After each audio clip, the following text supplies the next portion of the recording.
Trapped in a suffocating darkness, a confused spirit notices a faint, shimmering light appearing. A swish sounds as a window opens, revealing Reynos, a light blue-haired man celebrating a successful research experiment. Voices congratulate Reynos as the master of the magic tower, while the observer wonders about this familiar name. The observer recognizes the blue-haired man as a magic teacher from a novel read in a past life. Shock sets in as the observer realizes they have entered the fictional world, standing directly before Reynos. Surveying the luxurious room, the observer ponders which character they have possessed while Reynos approaches them warmly. Reynos offers a gentle smile and reassurance, leading the observer to hope they are the story's female protagonist. As Reynos coaxes them out, the observer worries about the hardships the heroine must face in the beginning. A joyous Reynos lifts the observer high, but they scream in horror upon seeing their own flipper-like hands. Reynos introduces himself as father to the creature,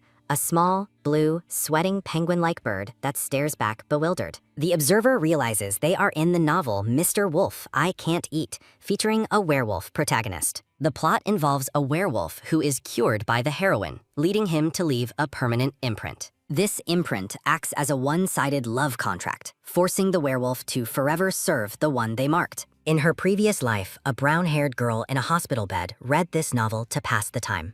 While eating, the girl felt deep pity for the heroine's intense struggles and difficulties within the dark romance. Back in the new reality, Reynos decides to name the shocked bluebird Adelia, after an Adelie penguin. Adelia's mind reels with panic as she tries to process the absurdity of her current avian situation. Looking in a mirror, Adelia questions why a penguin would even exist in a romance novel filled with beastmen. Staring at her reflection, she cannot deny the nonsense of her new life as a flightless bluebird. Reynos smothers his little princess in a tight hug, much to the penguin's silent and soul-shattering distress. Adelia realizes she isn't the heroine or any other female human, but merely a small pet bird. The crushing truth is finalized as she accepts her reincarnation as a simple, flightless pet penguin. Adelia weeps upon learning she wasn't born naturally, but was instead created within a magical research laboratory.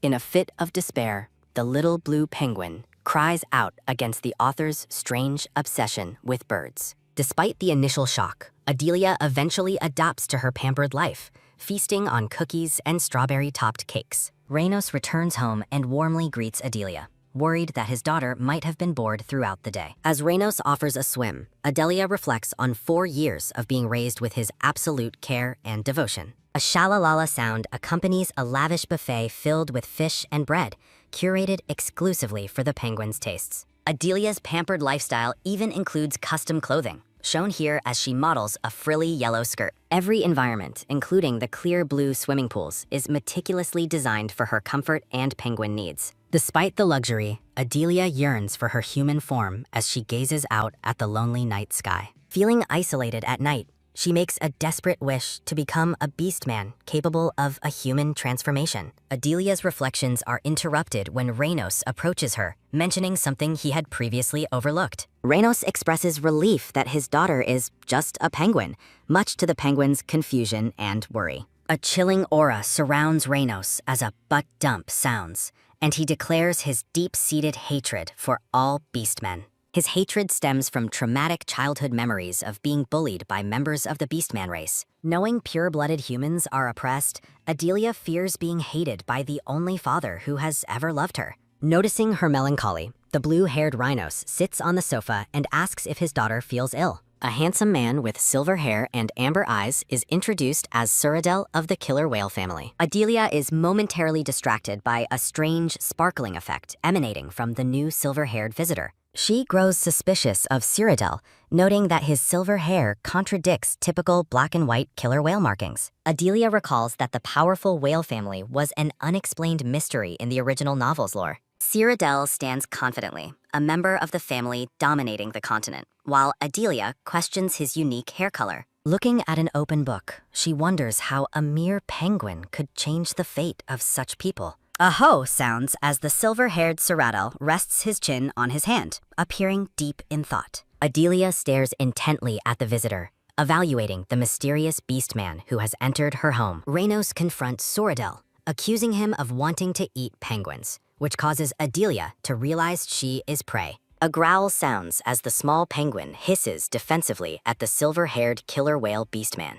A pft sounds as Cyrodiil smirks, noting he's never actually eaten a penguin, further startling the little bird. A sigh sounds as Cyrodiil wonders why people are scared of him, while Rhinos suggests his weird laugh. Cyrodiil gazes at the blue penguin, curious about what the little Adelia thinks of his sudden arrival. His curiosity gets the better of him as a quick poke sounding against Adelia's round, soft side. Indignant chirps and puffs sound as the penguin fumes over the silver-haired man's blatant and persistent rudeness. Cyrodiil playfully offers his finger to her beak, while Adelia internally threatens to bite his meddling hand. Losing her patience, a sharp bite down sounds as Adelia clamps her beak firmly onto Cyrodiil's outstretched finger. Shock follows the sudden pain as a rhythmic dripping sounds from the wound, leaving Cyrodiil completely stunned. Adelia recoils in horror, a startle sounding as she realizes the messy consequences of her impulsive, defensive bite. A magical shine sounds as Cyrodiil heals his hand,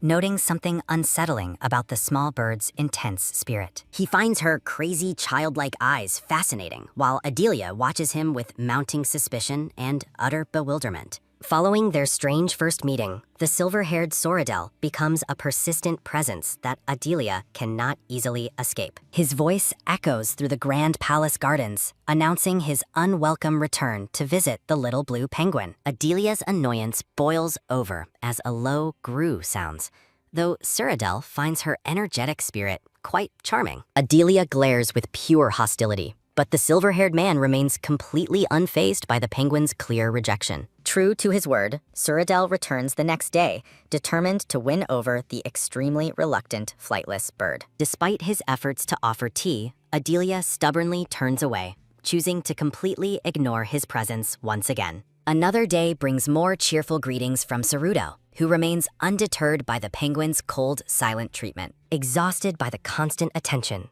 a weary puff sounds as Adelia collapses onto her plush, comfortable pillows. She fumes over his persistence, noting how he conveniently ignores every obvious sign of her intense, visible dislike. Her attention is drawn to his hands as a magical shine sounds, revealing his unique and powerful abilities. Adelia realizes Cyrodiil is a beastman capable of magic, a direct contradiction to the novel's established lore. She ponders if the world's history has been distorted, or if she simply hasn't read enough yet. The scene shifts to the quiet of night, where a miraculous and unexpected transformation is about to occur. Despair turns to total disbelief as the small blue bird is replaced by a young woman with hair. A bright shine sounds as Adelia realizes her desperate wish to become a human has finally come true. Though she is overjoyed by her new form, she remains deeply confused about the sudden, impossible physical change. Thump, thump, and grasp sounds as she examines her human hands,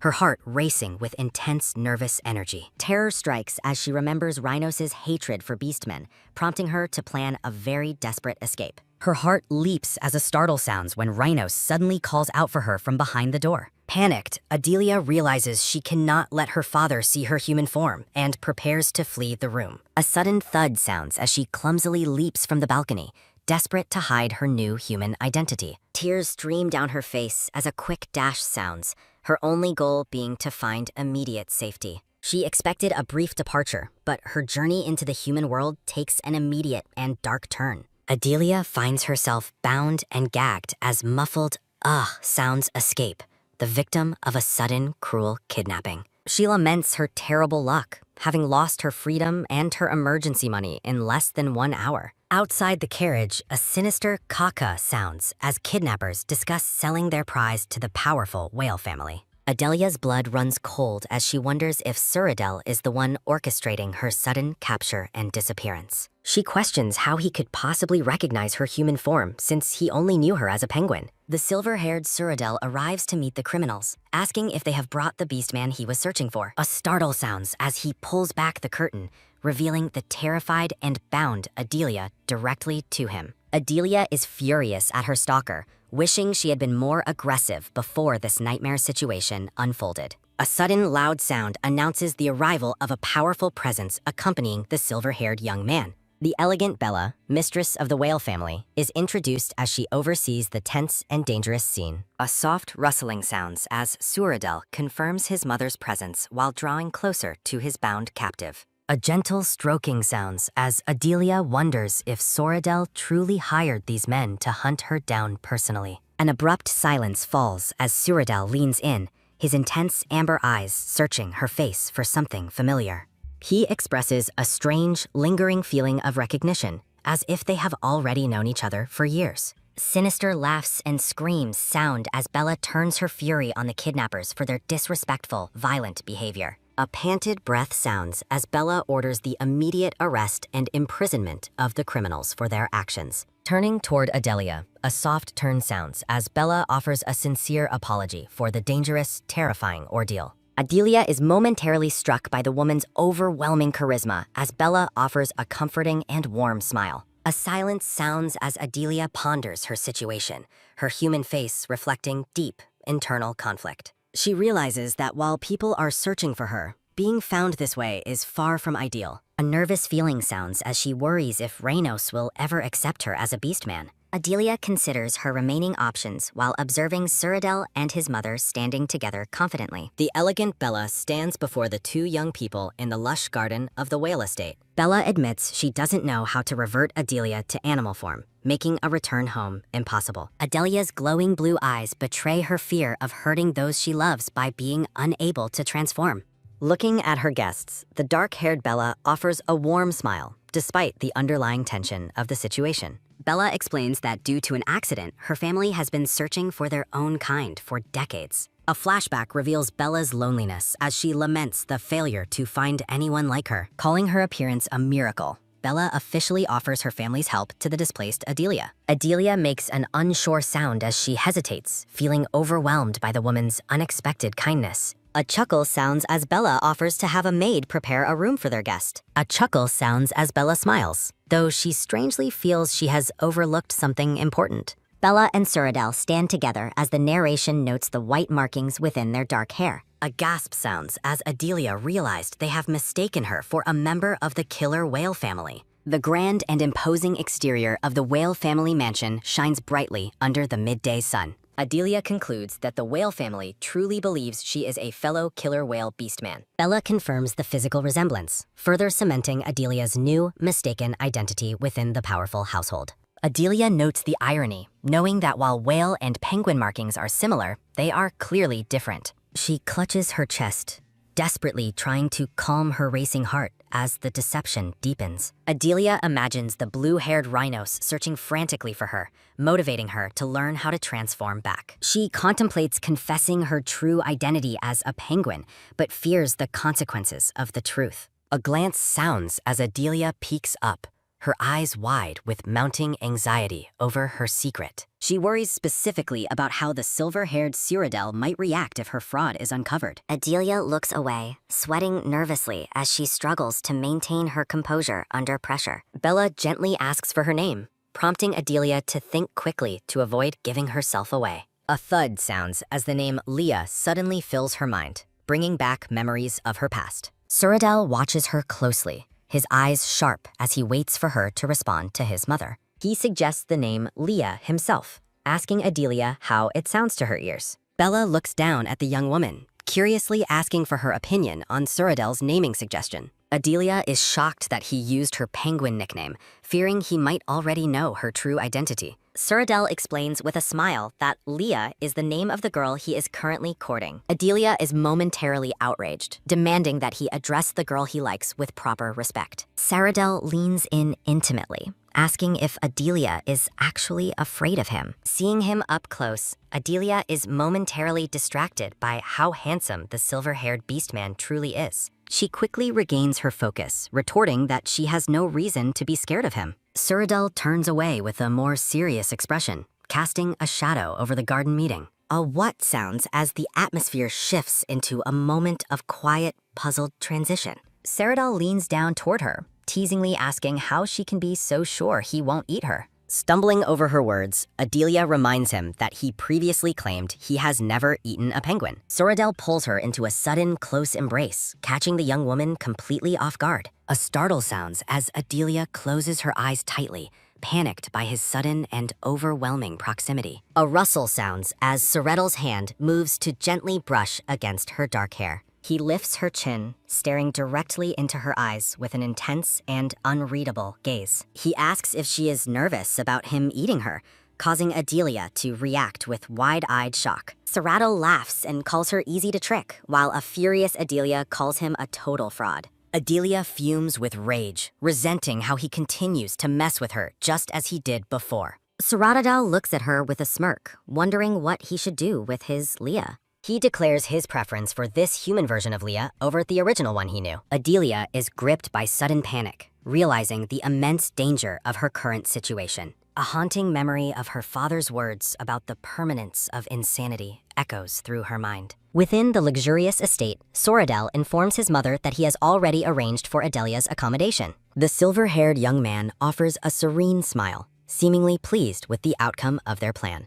Sourdel and Bella discuss how suspiciously well their new guest communicates, despite her supposed lack of human experience. Bella theorizes that Adelia possessed a mature mind even as an animal, lamenting the intelligence that brings such pain. Despite lacking proof of her animal form, Sourdel argues that Adelia's unique hair patterns clearly mark her as a whale. Adelia stands amidst a blooming garden, her long, patterned hair flowing beautifully as she adjusts to her new identity. Bella questions why Sourdel gave the girl the same name as the penguin he visited so obsessively every day. Sourdel simply smiles, claiming he chose the name Leah purely because it is one he deeply likes. A playful chuckle sounds as Bella teases her son, doubting he could have truly fallen in love at first sight. Over tea, Bella decides they will keep Adelia within the whale family to closely monitor her behavior. A soft hue sounds as Bella reflects on how this miracle has brought hope to their fading bloodline. Sourdel remains silent, his amber eyes reflecting a hidden depth of thought regarding the girl he has claimed. Dark thoughts of obsession fill the air as Bella grapples with the heavy burden of being the last of her kind.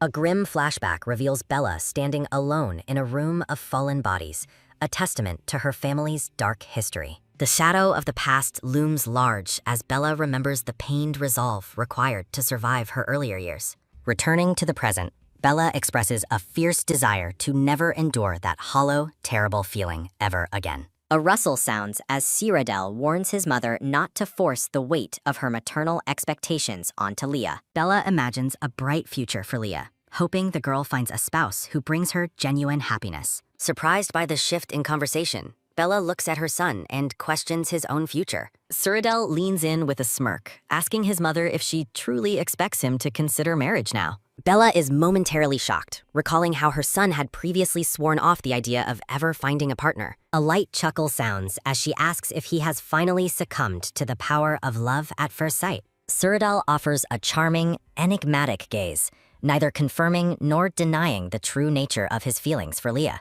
He teases his mother, asking if she is genuinely pushing for him to finally get involved with someone. Bella beckons him closer, her expression shifting toward a more stern and authoritative parental tone. A quick whoosh sounds as her hand moves through the air, catching her son completely off guard. A sharp smack sounds as Bella delivers a playful but firm blow to Sourdel's shoulder in a moment of chibi frustration. A stinging feeling sounds as Sourdel winces, while his mother fumes over his dismissive and teasing attitude. Bella demands to know if he regrets the family bond they share with her and his father, Primo. Sweating nervously, Sourdel stammers that the two situations are entirely different, trying to avoid his mother's further wrath. The tension breaks with a light-hearted laugh as the two share a rare moment of genuine family levity. A soft rustle sounds as Bella instructs her son to take Leah to the market the following day.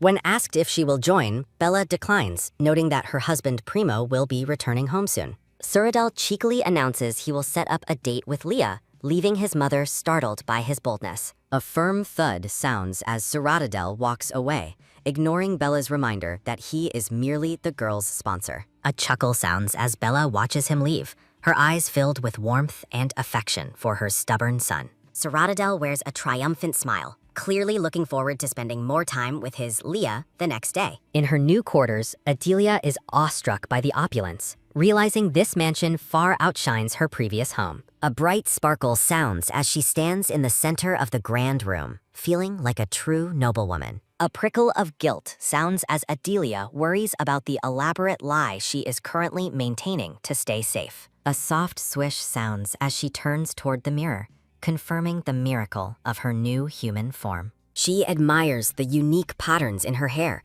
marveling at how different she looks compared to her penguin self. A blink sounds as she gazes into her deep blue eyes, which sparkle like the clear, open ocean. Surrounded by a shimmering light, Adelia realizes that her new appearance is nothing short of breathtakingly beautiful. A thoughtful sounds as she wonders if such stunning beauty is truly the limit of penguin genetics. She fumes in a chibi rage, frustrated that her new human height is significantly shorter than her original body. Tears of joy well up as she presses her hands to the glass, finally having fingers after 4 years. With a determined look, Adelia prepares to review her plan to survive and thrive in this human world. Adelia resolves to hide her penguin identity from Cyrodiil and the other whale beastmen while adjusting to her form. She reflects on her father, Reynos, whose gentle smile masks a tragic fate she is desperate to change. A firm squeeze sounds as Adelia clutches her chest, determined to save her father from the looming disaster. She admits that finding a way to save him has been her burden since her time as a penguin. Memories of the original story warn of a rapid, global plague that targets only pure-blood humans like her father. Adelia laments that, according to the script, her father is destined to perish from this unstoppable epidemic. While indifferent to the fate of the main couple, her priority remains protecting her family from the coming tragedy. Empowered by her human form, she vows to rewrite the story and find a cure to ensure his survival. Her thoughts are interrupted as she wonders about Cyrodiil's unexpected presence nearby. Cyrodiil enters the room, greeting her casually as Adelia questions his reason for visiting. He offers a bright smile, though Adelia remains bewildered by his persistent interest in her new human appearance. She wonders if he recognizes her from before, or if his curiosity is simply a new obsession. Adelia skeptically questions if the silver-haired man is merely a flirtatious person who targets every woman he encounters. When he asks what is wrong, she retreats quickly while insisting that nothing is bothering her. She tries to ignore his striking looks, determined to stay focused on her mission despite his distracting presence. Adelia realizes that Cyrodiil, who deviates from the original plot, might be the key to altering the future. She probes for information, asking why his silver hair and height differ from typical whale beastmen traits. Cyrodiil explains that appearances can be deceiving as he leans in close, causing Adelia to flinch nervously. He playfully points out that she is also quite short for a whale, mirroring his own unique stature. Adelia argues that most whale beastmen share specific hair colors, unlike his unusual silver locks. He leans in intimately, calling her suspicious as Adelia stammers through her attempts to maintain her cover. With a charming wink, Cyrodiil declares that the reason for his appearance is a closely guarded secret. A growl sounds as chibi Adelia fumes, resenting how easily he continues to toy with her emotions. He laughs it off, clarifying that his hair color is a mutation rather than a condition like albinism. Cyrodiil blushes deeply, teasingly misinterpreting her request for his natural form as something much more scandalous. He imagines a muscular, shirtless display, leaving Adelia completely confused by his sudden, flirtatious shift in tone. Adelia shouts in frustration, clarifying that she meant his beast form, not his unclothed human body. Cyrodiil feigns disappointment that she wasn't seeking his affection, while Adelia demands he stop his relentless joking. As they walk, Adelia threatens to drop the subject if he refuses to show her his animal form. A soft rustle sounds as he stands behind her, proposing a deal to trade their true forms. Adelia hesitates, repeating the lie that she has no knowledge of how to transform back into an animal. She realizes the danger of her secret, knowing she can never reveal her true identity as a penguin. She remembers how he once looked at her penguin self, wondering how he would react to the truth. Cyrodiil maintains his charming smile, keeping his thoughts hidden behind his warm, amber eyes. He mentions a forgotten detail, shifting the conversation as they stand within the ornate hallway. He suggests traveling to an island to practice her transformation, illustrating a place surrounded by killer whales. Panic grips Adelia as she imagines being trapped on an island where her penguin identity would be exposed. She begs to stay, but Suradel insists that a whale requires water to practice transforming properly. A soft squeeze sounds as he takes her hands, arguing that such a powerful creature cannot remain confined. Adelia trembles with anxiety, desperately trying to figure out how to transform and escape before they depart. She resolves to master her transformation alone to avoid the disastrous consequences of being discovered as a penguin. Suradel looks down at her with a gentle smile, unaware of the frantic plans spinning in her mind. Looking at the grand mansion, she realizes the high risks of continuing this deception within such a household. She notes that few whale beastmen exist, while icons of common animal spirits float above the mansion's servants. Flashbacks reveal that beastmen who overexert themselves are forced back into their animal forms by fatigue. Adelia ponders how the whale family uses magic despite their historical inability to stay in the capital. She recalls the traits of other species, like the dexterous elephant craftsman and the scandalous, beautiful fox beastman. While she wonders if whales possess magical traits, Suradel announces he has a question of his own. He stares at her with an intense, unreadable gaze that makes Adelia's heart race with apprehension. Adelia is startled when he laughs at her suggestion that she should address him with formal titles. Suradel leans in close, suggesting to Leah that they should move past stiff, formal titles. Horror fills Leah as she rejects the idea of using embarrassing nicknames, threatening to sleep outdoors instead. Suradel laughs softly, explaining that he only desired a cute nickname to bridge the distance between them.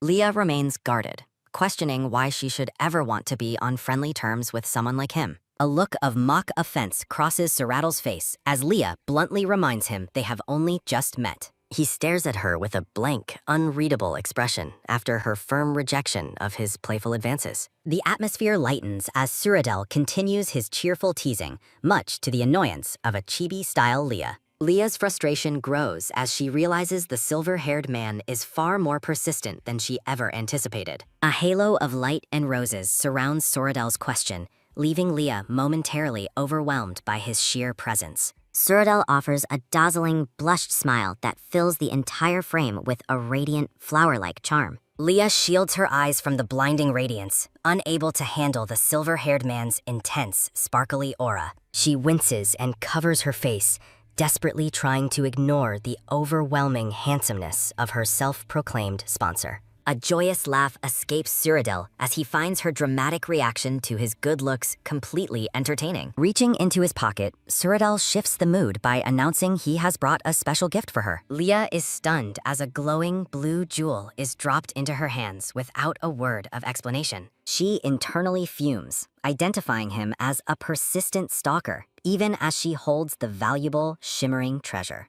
When she expresses doubt about the gift, Suradel nonchalantly declares that he has no use for it then. A sharp whoosh sounds as Suradel casually tosses the priceless jewel out the window, leaving Leah in total shock. Leah frantically searches for the jewel while Suradel walks away, claiming he will simply find another for Leah. She argues that the other Leah would be heartbroken by his recklessness, despite them being the same person. Suradel ignores her protests and heads for the door, wearing a smug smile as he leaves her behind. He pauses at the exit, reminding her with a playful tone that he is, after all, her benefactor. Leah leans over the balcony railing, desperately trying to spot the jewel hidden somewhere in the garden below. Night falls, and Leah finds herself unable to sleep, her mind completely consumed by the lost pretty stone. Suradel watches silently from a distance as Leah continues her obsessive search for the jewel through the window. She stares into the darkness with a brooding intensity, the silver-haired man's actions playing over in her head. A sudden movement sounds as Leah bolts upright in her bed, declaring her frustration is too great for sleep. She reflects on the day's events, remembering her rescue and the strange kindness shown by the whale family. Gazing at the moonlit garden, she admits that the primary reason for her restlessness is that discarded gem. Her heart races as she recalls the silver-haired man's charming face, unable to banish him from her thoughts. A vision of Suradel's warm, laughing expression appears, further complicating Leah's internal struggle with her new reality. She agonizes over his wasteful behavior, her penguin instinct screaming at the loss of such a beautiful treasure. Leah confesses her deep love for stones, imagining her penguin self rolling happily in a pile of jewels. A flashback reveals Cyrodiil once questioned her penguin form about the Adley penguin's legendary obsession with shiny stones. Despite her intense desire for the gems,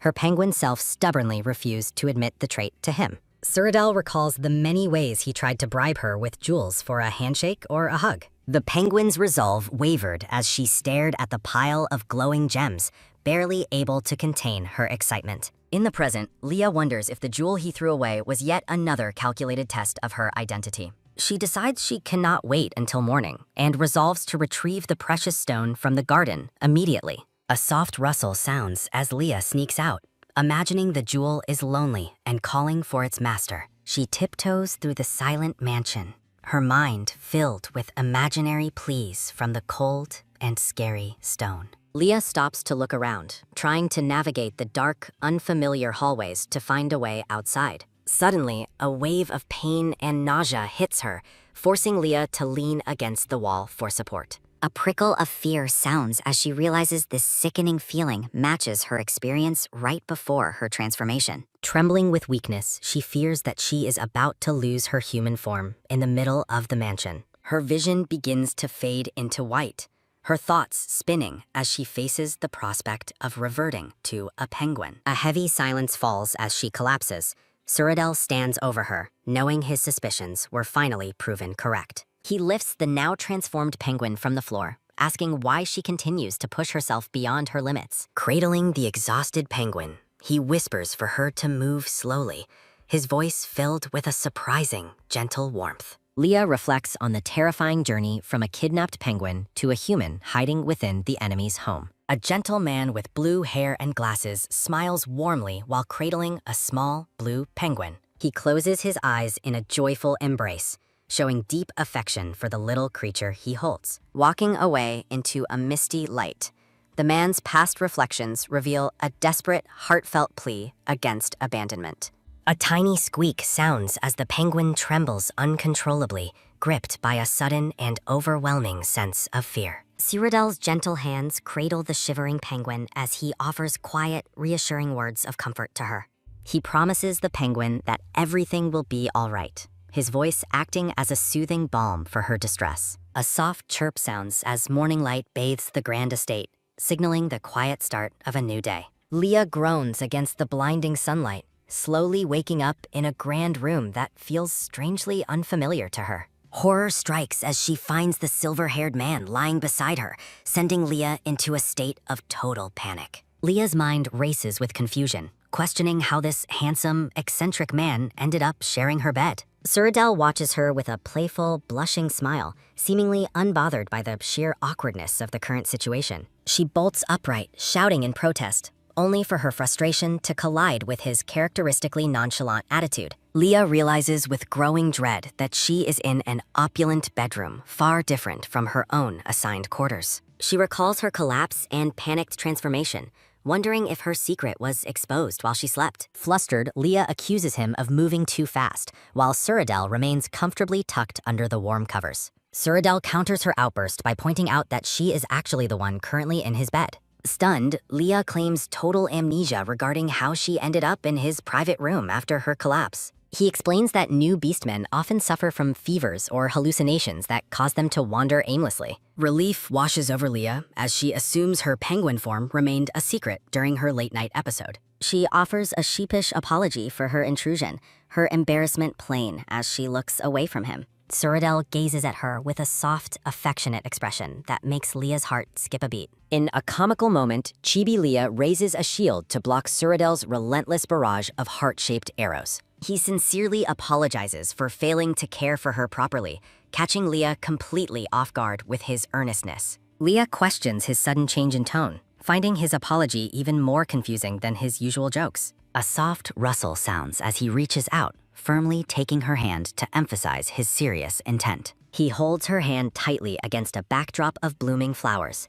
his amber eyes searching hers deeply. Cyrodiil insists that she must come to him immediately whenever she feels unwell or in pain. Leah remains silent, knowing that seeking his help would surely lead to her penguin identity being revealed. He presses her for a promise, his gaze intense as he awaits her response to his heartfelt request. Leah stubbornly rejects his concern, insisting she can manage her own health without any outside assistance. Suradal's playful grin returns as he produces a familiar brown pouch, catching Leah's immediate attention. Shock fills her as she recognizes the emergency cash that the kidnappers had stolen from her previously. He teases her by holding the bag out of reach while Leah frantically jumps to retrieve it. His expression suddenly hardens into one of genuine worry, catching Leah by surprise with his sudden intensity. She hesitates, unnerved by how difficult it is to read him when he stops his constant joking. Leah finally yields to his request, though she admits his serious demeanor is quite unsettling for her. Handing over her money, he suggests an exciting activity to pass the time before breakfast begins. A gasp sounds as Leah hugs her bag of coins, curious and apprehensive about his next plan. Suradal claps his hands with a bright smile, announcing they will use teleportation for their morning outing. Leah reflects on her sheltered upbringing, realizing this will be her first time experiencing teleportation magic. A joyful laugh sounds as Leah's eyes sparkle with wonder at the prospect of using real magic. The excitement makes her feel as if she's finally stepped into the pages of a fantasy novel. Suradal offers his hand once more, inviting her to join him as the teleportation magic begins. Leah questions the necessity of holding hands, but he explains it's essential for a quick journey. She stares at him with wide-eyed curiosity, fascinated by the concept of moving through space instantly. A soft tap sounds as she tentatively touches his hand, signaling her readiness for the journey. Cyrodiil finds her cautious, cold demeanor utterly charming as he prepares to activate the magic. A brilliant flash sounds as blue magical energy surges around them, lifting them from the floor. The scene shifts to a training ground where knights pause as a glowing circle appears nearby. Their feet land firmly on the stone path as they arrive at their destination in a flash. A joyful wah sounds as Leah marvels at their instantaneous arrival, fascinated by her first experience with teleportation magic. The atmosphere turns heavy as several knights tremble in fear, prompting Leah to ask if Suradil is the cause. Leah questions if he torments the staff, imagining the knights fleeing while a chibi Suradil casually cooks a meal. Suradil leans in with a sly grin, challenging Leah to point out exactly who is supposedly avoiding him. Leah hesitates, worried that choosing the wrong person would be a total disaster for the poor knight involved. He playfully pressures her to identify someone, while Leah privately labels him a relentless staff tormentor in her mind. When Suradil suggests questioning them one by one, Leah panics at the thought of the chaos he might cause. To save the group, Leah impulsively points her finger at a random target, silently apologizing for the upcoming trouble. Her finger lands on a hulking, red-haired knight who stares back in shock while his comrades sigh in relief. Suradil questions the knight's behavior, but Leah quickly redirects him by asking if the man is a flying squirrel beastman. Suradil looks surprised, noting that most people don't expect a rodent beastman to possess such a massive, muscular frame. A vision reveals the muscular knight's true form as a tiny, tearful flying squirrel who considers himself fragile. Suradil notices Leah staring at the knight's impressive lat muscles and asks if she finds that physique particularly attractive. Leah looks back at him with a confused expression, completely baffled by his sudden and strange line of questioning. He boastfully declares that as a magic swordsman, he possesses impressive muscles too, sounding surprisingly jealous of the knight. Leah remains speechless, her wide-eyed stare conveying her total bewilderment at Suradil's competitive and unexpected display of vanity. A vision of Suradil as a powerful magic swordsman appears, making Leah increasingly suspicious of his true role. Suradil offers a spar, but Leah notes the knight's fear and resolves to keep her guard up around him. He claims to understand Leah's type now, his gaze lingering on her as he reflects on her supposed preferences. A quick tap sounds as Leah firmly grabs his shoulder, determined to correct his wildly inaccurate assumptions. She tells him she won't tolerate him misunderstanding her taste, insisting that his current theory is completely wrong. Leah explains her preference for lean, fit muscles over bulky ones, imagining a well-dressed gentleman as the ideal example. Suradil tilts his head curiously, asking for a specific example of the type of man she finds most attractive. A realization strikes Leah as she recalls a specific memory from her recent time spent in her penguin form. A sharp whoosh sounds in her flashback as Suradil carries her penguin self through the halls of the estate. She remembers punching his chest as a penguin, finding him far more solid and fit than she had expected. Leah reflects that if Suridel's personality weren't so eccentric, he would actually be her perfect type of man. Looking him in the eyes, she admits that he is actually quite close to the type she prefers. Suridel blushes intensely, his eyes widening as he is caught off guard by her sudden and honest forwardness. He clutches his chest, claiming his heart might explode, but Leah bluntly reminds him that such a thing is impossible. A warm laugh sounds as he beams at her, genuinely delighted by the intensity of her focused, honest gaze. Leah laughs along with him, realizing she can never quite match his overwhelming energy and constant, playful intensity. He asks Leah to stay with the knights while he heads off for a brief meeting with the commander. Suridel walks away with a wave, promising to return quickly after finishing his business with the knight commander. Leah stands by the railing, reflecting on how quickly time passes whenever she is busy talking to Suridel. A soft rustle sounds behind her, catching Leah's attention and making her turn around with a look of surprise. 3 knights approach her cautiously, asking if she is the new whale beastman who has recently joined their ranks. A gulp sounds as the lead knight asks Leah if she is being harassed by the eccentric Sir Suridel. Leah denies the harassment, confused by their worry until they point out Suridel was smiling far too much earlier. Leah mentions his constant smiling,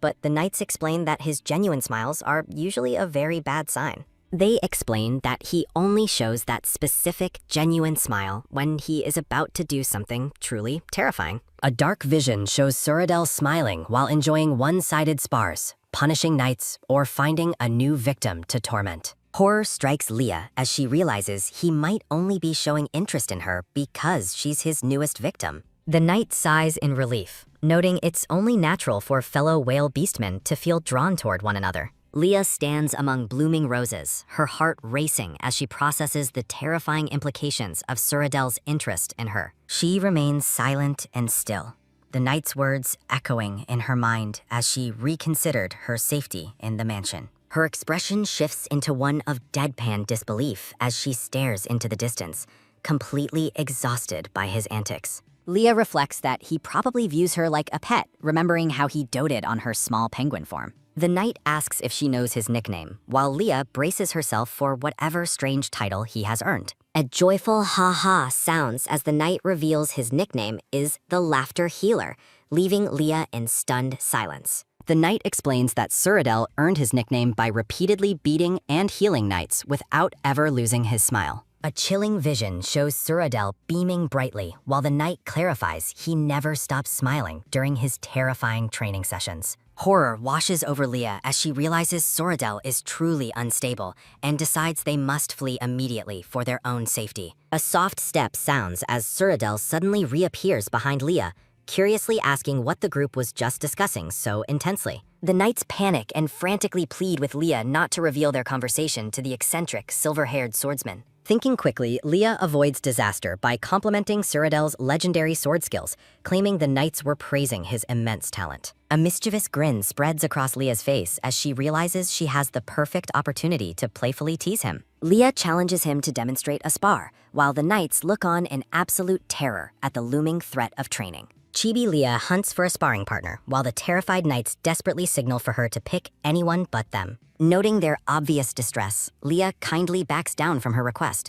much to the silent relief of the trembling knights. Leah casually changes the subject, leading Suridel to reflect on how surprisingly shrewd she is despite her innocent appearance. Suridel informs her that he has requested the commander to assign specific knights as her personal daily bodyguards. Leah protests the idea, insisting that as a commoner, she has no need for noble luxuries like permanent personal guards. He explains that the whale family is duty-bound to protect their own kind, but Leah remains unconvinced and annoyed. A vision of her pampered penguin self appears as Leah realizes the household views her more as a pet than a guest. Suridel tells her to relax and enjoy the benefits, noting her clear appreciation for wealth, power, and physical strength. Leah recoils as a vision shows her penguin form lounging amidst treasures, though she stubbornly maintains she needs no help. He tries to compromise by reducing the guard count, but Leah tells him to stop nagging her like a mother. Suridel playfully offers to be her male mom instead,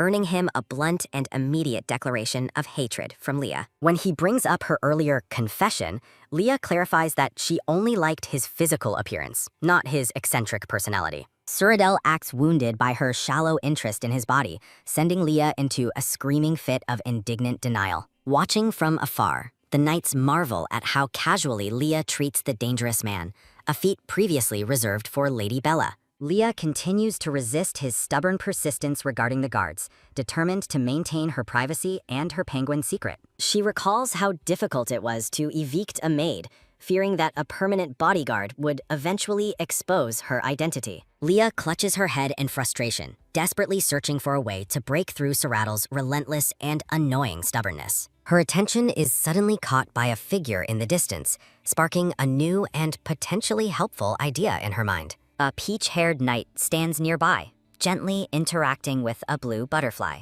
in a calm and peaceful display of nature. Leah stares intently at the knight, her eyes widening as she recognizes the man from a previous conversation with Ypres. Pointing decisively, Leah announces to Suradel that she has chosen her guard and wants that specific knight assigned to her. Suradel is caught off guard by her sudden decision, blinking in confusion as she rushes toward her chosen target. Leah approaches the knight and asks if he is a black bull beastman, recalling the maid's description from her penguin days. The peach-haired knight confirms his identity with a shy and embarrassed smile, surprised that she would know his specific lineage. Overjoyed by his confirmation, Leah beams at him and formally requests that he serve as her personal bodyguard. He hesitates, humbly describing himself as a fool, which momentarily confuses Leah as she stares at his honest face. A vision of a small bull appears as Leah realizes the pun, laughing at the endearing nature of the beastman. She considers her incredible luck, thinking that his naive and kind-hearted nature makes him the perfect candidate for her plans. Leah reflects on the legendary kindness of black bulls, knowing he is far too innocent to ever suspect her secrets. A quick grab sounds as she takes his hands in hers, sealing their new partnership with a bright and determined expression. She expresses her genuine excitement to work with him, surrounding the moment with flowers and a radiant, joyful energy. Leah secretly celebrates her choice, knowing Sir Hanu will never realize when she turns into a penguin right under his nose. Leah asks if he enjoys Korean food, while Suradel watches from the background, feeling excluded and increasingly jealous. Suradel watches Leah's enthusiastic reaction to the new knight with a suspicious and slightly annoyed look, wondering about their connection. The scene shifts to the elegant interior of Leah's room, where her new daily life in the mansion is set to begin. Now dressed in a lovely light green gown, Leah looks refreshed and ready to face the day's new challenges and interactions. Sir Hanu bows deeply and formally introduces himself, swearing to protect Leah's life with absolute loyalty and devotion. They share a light-hearted moment of laughter as Leah encourages him to relax and speak more comfortably with her. Hanu agrees to speak casually and mentions he has a personal request for her, catching Leah's curious attention. A flashback shows Ypres, the cow beastman maid, feeding Leah as a penguin while talking about her twin brother. Ypres' frustrated face appears in memory as she complained about her twin's arrogant and annoying behavior during their childhood. Leah realizes Hanu is the twin brother and hopes she can finally contact Ypres through her new, unsuspecting bodyguard. A quick blink sounds as the peach-haired knight, Sir Hanu, stares in utter confusion at Leah's sudden realization. Leah's eyes sparkle with excitement as she realizes the connection, while Hanu remains visibly bewildered by her intense reaction. Looking at the siblings side by side, Leah notes the uncanny resemblance and concludes they are definitely related. She imagines the two beastmen as a matching set of cows, humorously labeling them the perfect beef combo. Leah grabs Hanu and shakes him urgently, demanding confirmation that his sister is the maid she once knew. Hanu offers a gentle smile, confirming the relationship while Leah celebrates her luck in finding a way to contact Ypres. Leah notes that Hanu seems much more mature than his sister, leading Hanu to criticize Ypres' poor behavior. Hanu is left stunned and confused when Leah mentions meeting his sister before she ever took a human form. A sudden, firm grab sounds as Leah seizes Hannah's hands, refocusing his attention on her urgent emotional plea. Acting distressed, Leah claims she feels anxious and lonely in the mansion, hoping to convince Hanu to bring Ypres. Leah desperately tries to force herself to cry, cycling through sad thoughts to make her act more convincing. She briefly recalls the warmth of Suradel's embrace when he cared for her in her tiny penguin form. Her thoughts drift to her father, realizing how much she truly misses him despite her current safety. A soft rustle sounds as she clutches Hanna's hands, overwhelmed by the desire to return to her family. Crying amidst a field of roses, Leah reflects on her fear of being rejected for her new Beastman identity. Leah tells Hanu she can't stop crying when thinking of her father, making Hanu visibly uncomfortable and sympathetic. A quick swipe sounds as Leah wipes her eyes,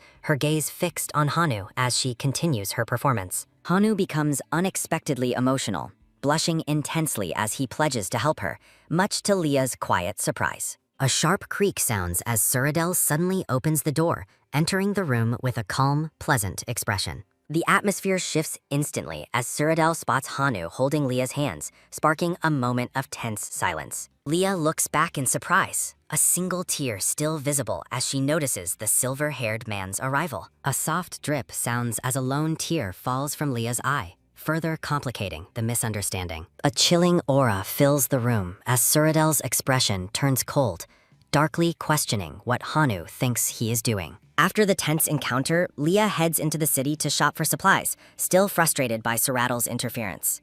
In a boutique, Leah bluntly tells Suradel he is being overprotective, reminding him they aren't actually lovers. Suradel impulsively asks Leah to date him, but she shuts him down with a flat, immediate refusal. He argues that it's immoral for anyone to take advantage of her new human form, acting strangely protective. Leah tells him to stop being so clingy while she browses dresses, though he insists he is just protecting her. A soft tap sounds as Leah touches a dress, causing the shopkeeper to ask if she wishes to buy it. Leah peers into her pouch, pleasantly surprised to find that her father's emergency fund is quite substantial. She realizes she is financially independent and doesn't need to rely on the Whale family for survival. A bright jingle sounds as gold coins fall, representing the secret wealth she secured from Suradel's discarded jewels. Suradel leans in close, asking if she is worried about money, unaware of her secret stash. He worries his generosity has made her naive, while Chibi Leah looks on with a look of pure calculation. Leah quickly pivots her attitude, agreeing that anyone who takes advantage of her innocence would be absolute trash.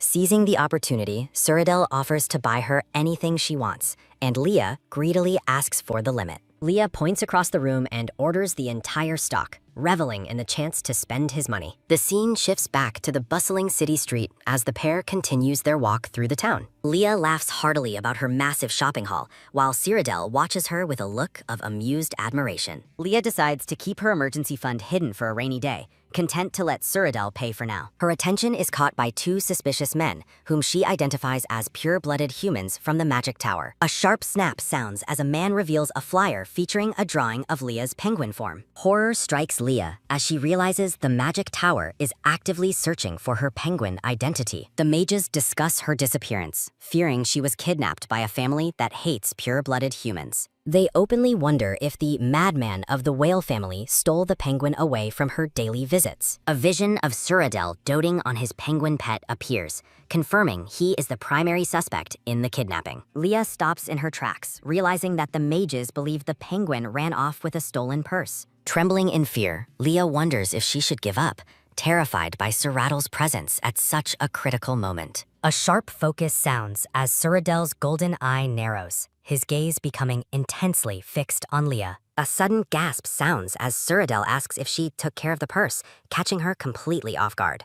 Suradel looks thoughtful, making Leah panic as she wonders if he's finally discovered her secret penguin identity. Leah's eyes widen in sheer terror, her body tensing as the weight of Suradel's potential realization hits her. Leah's panic intensifies as she desperately questions if they've truly figured out her double life as a penguin. Suradel points towards an approaching carriage, noting its arrival while Leah stares back at him with lingering confusion. The clattering of hooves sounds as the black carriage rolls down the cobblestone street toward the waiting pair. Leah sighs in relief that the newcomers haven't noticed them, though she remains curious about their unexpected presence. A sudden click sounds as a pair of polished black boots steps onto the stone pavement from the carriage. A sharp step sounds as a tall man with black hair and red eyes makes his presence known. Leah is stunned, recognizing the newcomer as Theodore, the legendary male protagonist from the story she once read. Narrative text confirms his identity as Theodore, the fated lead of the novel titled The Wolf Who Can't Eat. Theodore is introduced as a wolf beastman and the powerful heir destined to lead the formidable wolf family. A vision of Theodore and a blonde woman appears, hinting at the tragic and obsessive love story ahead. A sharp gasp sounds as Leah realizes that Cyrodiil and Theodore are actually acquainted with one another. Theodore questions Cyrodiil's leisure, reminding him of the missing penguin he was supposed to be searching for. Cyrodiil waves off the concern, explaining he's been occupied hosting a very distinguished guest from his own family. A cheerful ta-da sounds as Cyrodiil introduces Leah as his family's distinguished and very special guest. A low growl sounds from Leah as she reacts to Theodore's dismissive tone regarding her status as a guest. Theodore turns his sharp gaze toward Leah, his expression unreadable as he shifts his focus entirely onto her. A sudden stop sounds as Leah freezes in shock, realizing the hunting competition is much sooner than expected. Leah recalls that the hunting competition is the pivotal event where the heroine, Anemone, first encounters Theodore. She envisions the original plot where Theodore is ambushed by enemies and left wounded in the deep woods. In the memory, Anemone overcomes her fear of beastmen to save Theodore's life using her gifted healing magic. The original story's fateful moment is shown, where Theodore falls instantly for Anemone after she tends his wounds. Leah realizes Anemone is her father's favorite disciple,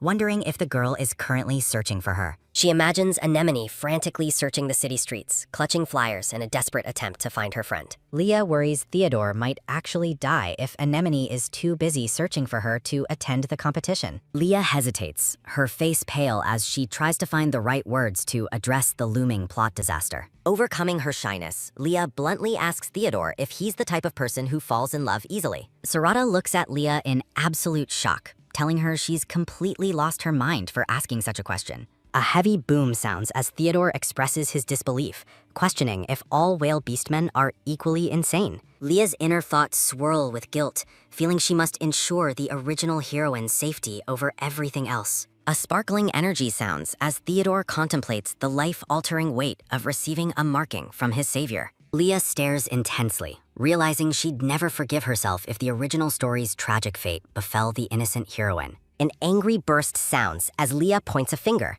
demanding Theodore retract his insults toward her and Bella. A quick turn sounds as Theodore walks away, mentioning his focus on winning the competition's mysterious prize. Theodore coldly explains that he needs the prize as insurance, denying that any member of his family is sick.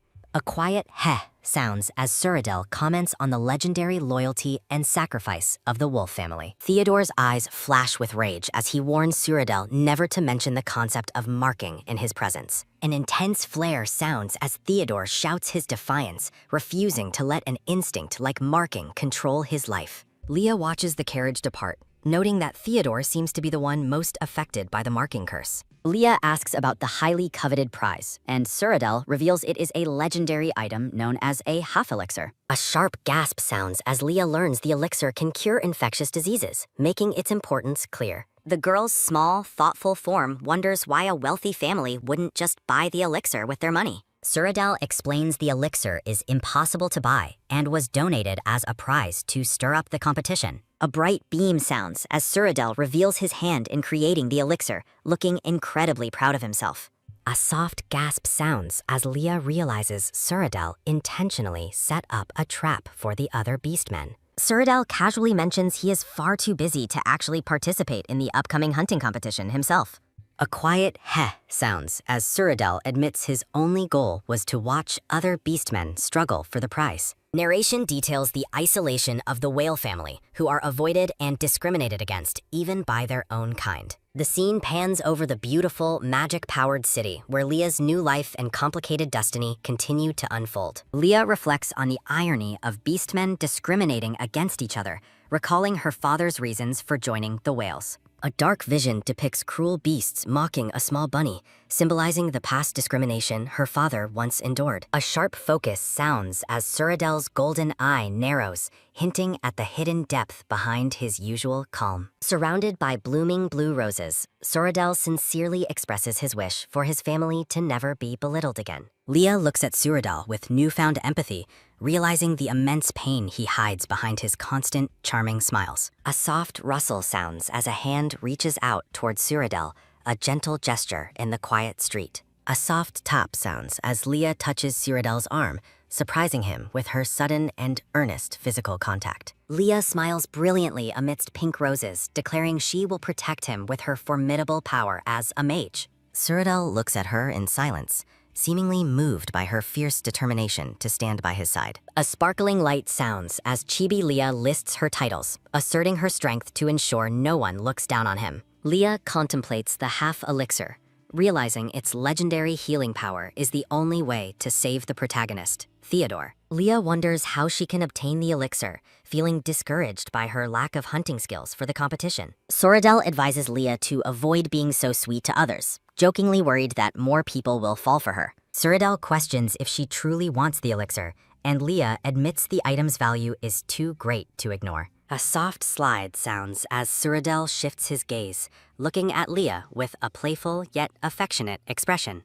A quick gasp sounds as Cyrodiil impulsively hands the glowing red elixir to Leah, catching her completely off guard. A soft splash sounds as Leah's shocked reflection appears in the swirling, magical red liquid of the elixir bottle. Cyrodiil insists Leah keep the elixir for any use, declaring his absolute trust in her regardless of the cost. A sharp turn sounds as Leah feels a pang of guilt, knowing he's being kind due to a misunderstanding. Leah's eyes widen in worry as she wonders how Cyrodiil will react once her true identity is finally revealed. Cyrodiil remains silent, his calm profile contrasting with the inner turmoil and secrets Leah is currently struggling to hide. Cyrodiil proposes a deal, offering the elixir if Leah agrees to call him by a friendly, special nickname instead. Leah pauses in shock, finding the price for such a legendary and rare item to be unexpectedly small. A soft thud sounds as Leah accepts the deal, casually calling him Sue while holding the precious elixir. Cyrodiil freezes in absolute shock, his face turning pale as the impact of her cute nickname hits him.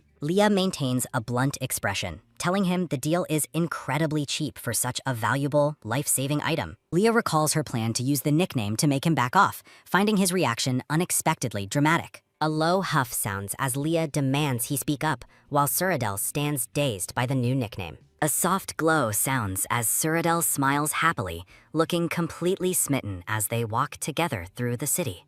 A sharp click sounds as Leah questions why he's bringing up her penguin self in such a strange way.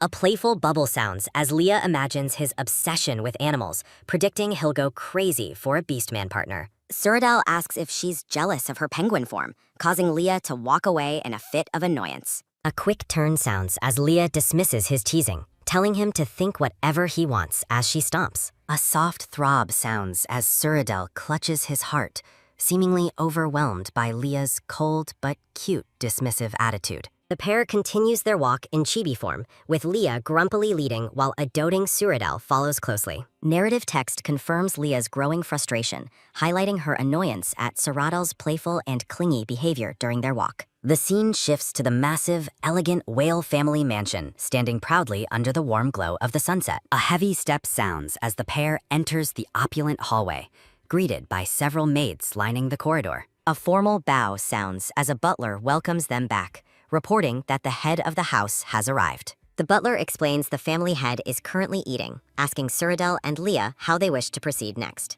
Leah hesitates, pointing at herself and asking if it is truly acceptable for her to join the family's meal. Cyrodiil reassures her that she is an honored guest and that his father is very curious to meet her. Chibi Leah looks worried as Cyrodiil compares his father's personality to his own, making her want to flee. A soft sigh sounds as Leah prepares herself, feeling obligated to greet the family head, despite her extreme nervousness. A soft slide sounds as Leah adjusts her new attire, preparing to make a formal appearance at the dinner. A sparkling light sounds as Leah reveals herself in a stunning yellow gown, looking every bit like an aristocrat. Cyrodiil, now in formal wear, agrees with her look, his golden eyes filled with admiration for her striking beauty. Leah accepts the compliment with a huff, asking Cyrodiil to lead her to the dining hall without further delay. A heavy creak sounds as the grand doors open, revealing the luxurious dining room, bathed in golden chandelier light. A soft glow sounds as the scene focuses on the long, empty table, setting the stage for an intense meeting. Bella, the black-haired woman in a red gown, warmly invites Cyrodiil and Leah to join her for dinner. As they enter the dining room, Cyrodiil introduces the elegantly dressed Leah to his silver-haired father. Leah observes the family head, recalling that he is supposed to be a legendary white-bearded whale beastman. She humorously imagines majestic figures like Santa and a Yeti, anticipating a magnificent display of facial hair. Chibi Leah sparkles with excitement, eagerly wondering just how impressive the head of the house's beard will be. A soft rustle sounds as the man wipes his mouth, hiding his face behind a white cloth. From behind, the silver-haired man watches as his son and their guest finally settle into the opulent dining hall. Leah's jaw drops in complete shock as the man reveals a perfectly smooth face with no beard in sight. Despite the missing beard, Chibi Leah notes that he still carries the immense dignity of the world's largest creature. The man introduces himself as Primo, noting that Bella mentioned Leah is another whale beastman just like her. Leah performs a polite bow, formally introducing herself while struggling to hide her inner surprise at his appearance. A quiet hum sounds as Primo looks at her thoughtfully, his expression calm yet deeply observant. Cyrodiil pulls out a chair for Leah while Primo continues to watch her with an uncomfortably intense gaze. Leah grows nervous under his scrutiny, feeling like his eyes are burning holes right into her face. Cyrodiil notices the tension and gently scolds his father for making Leah feel uncomfortable during their meal. A warm laugh sounds as Primo apologizes, explaining it has been decades since he saw another whale beastman. Leah's thoughts wander to the tragic rarity of their kind, questioning what could have caused their numbers to dwindle. Narration explains species diversity within beastman families, highlighting those that represent only a single unique animal species. Curious and cautious, Leah asks if a specific event led to the current scarcity of whale beastmen.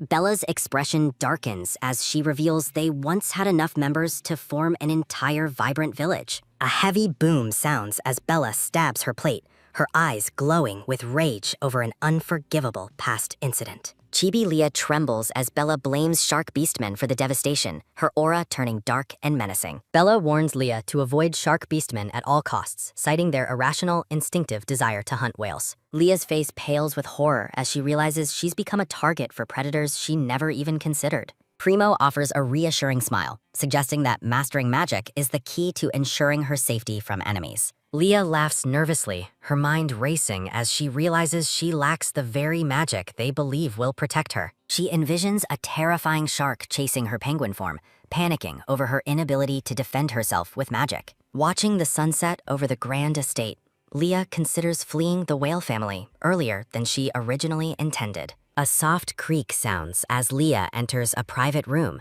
feeling hesitant about being called for a late meeting. Primo stands looking out the window, apologizing for disturbing her rest but needing to address a pressing matter. His gaze sharpens as he turns to her, stating there is one crucial thing he must confirm immediately. A heavy silence falls as Primo bluntly asks Leah if she is actually a whale beastman at all. A quiet hum sounds as he notes that her panicked reaction is all the proof he needs to be right. Leah stands frozen in terror, her face turning blue with the realization that her biggest secret has been exposed. She desperately asks how he knew, as the image of the beautiful, black-haired Bella floats behind her. Primo laughs, claiming his absolute love for Bella allows him to know every tiny detail about her unique species. Leah remains tense as Primo asks if she has even learned how to revert to her animal form yet. He tells her to come closer, and Leah flinches, her body stiffening as he reaches out toward her. Primo explains that he trusts her intentions simply because of how kindly she interacts with his son, Cyrodiil.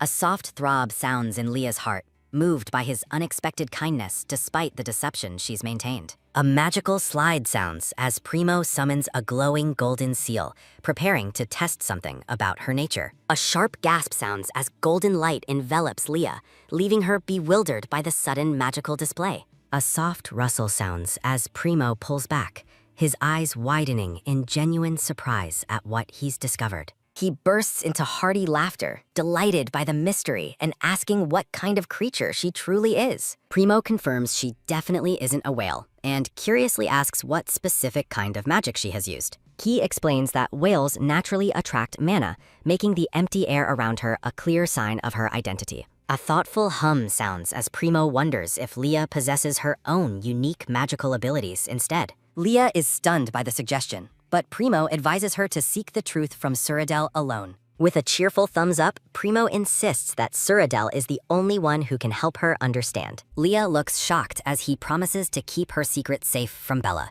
deciding to trust her after all. The silver-haired man looks down at Leah, directly questioning what kind of beastman she truly is. Leah admits her kidnappers mistakenly thought she was a whale, and Primo promises to keep her secret for now. A soft rustle sounds as Leah hesitates, clutching her gloved hands nervously against her yellow gown. A sharp thud sounds as Leah impulsively shouts that she is a penguin beastman, leaving Primo completely stunned. Leah explains she is the runaway penguin and apologizes, imagining her father's tearful reaction to her absence. Primo bursts into hearty laughter, finally understanding his son's extreme and peculiar obsession with that specific penguin. Leah looks completely exhausted by the interaction, while Primo finds this sudden revelation to be incredibly interesting.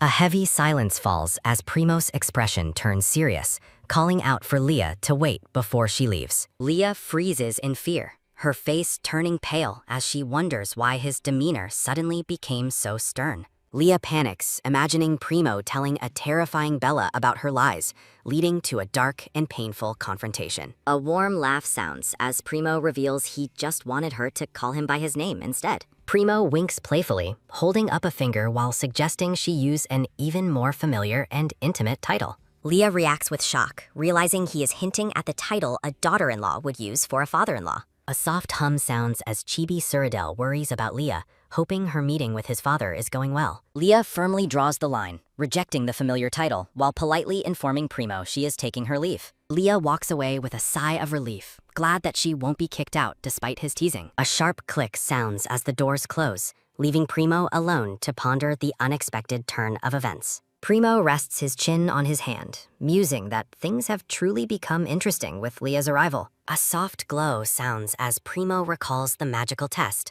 looking at his hand with a curious expression. Primo senses a unique bond between them, noting that Leah is the only one who doesn't fear Surada. A quiet hum sounds as Primo observes Leah's calm nature, noting her total lack of fear toward his son. A heavy growl sounds as a massive lion looms over a trembling rabbit, illustrating the aura most feel. Narrative text emphasizes Primo's shock, as he has never seen a beastman remain so calm in Suradel's presence. Primo reflects on the past, remembering how even he and Bella struggled to get used to Suradel's power. Leah stands with quiet dignity, while her penguin self remains determined and upright in the background. Primo wonders if her fearlessness is simply a natural trait of her identity as an Adelie penguin beastman. A soft thud sounds as Primo closes his book, finding himself unable to help being interested in Leah. A heavy thud sounds as Primo sits back, delighted by the prospect of a very interesting daughter-in-law.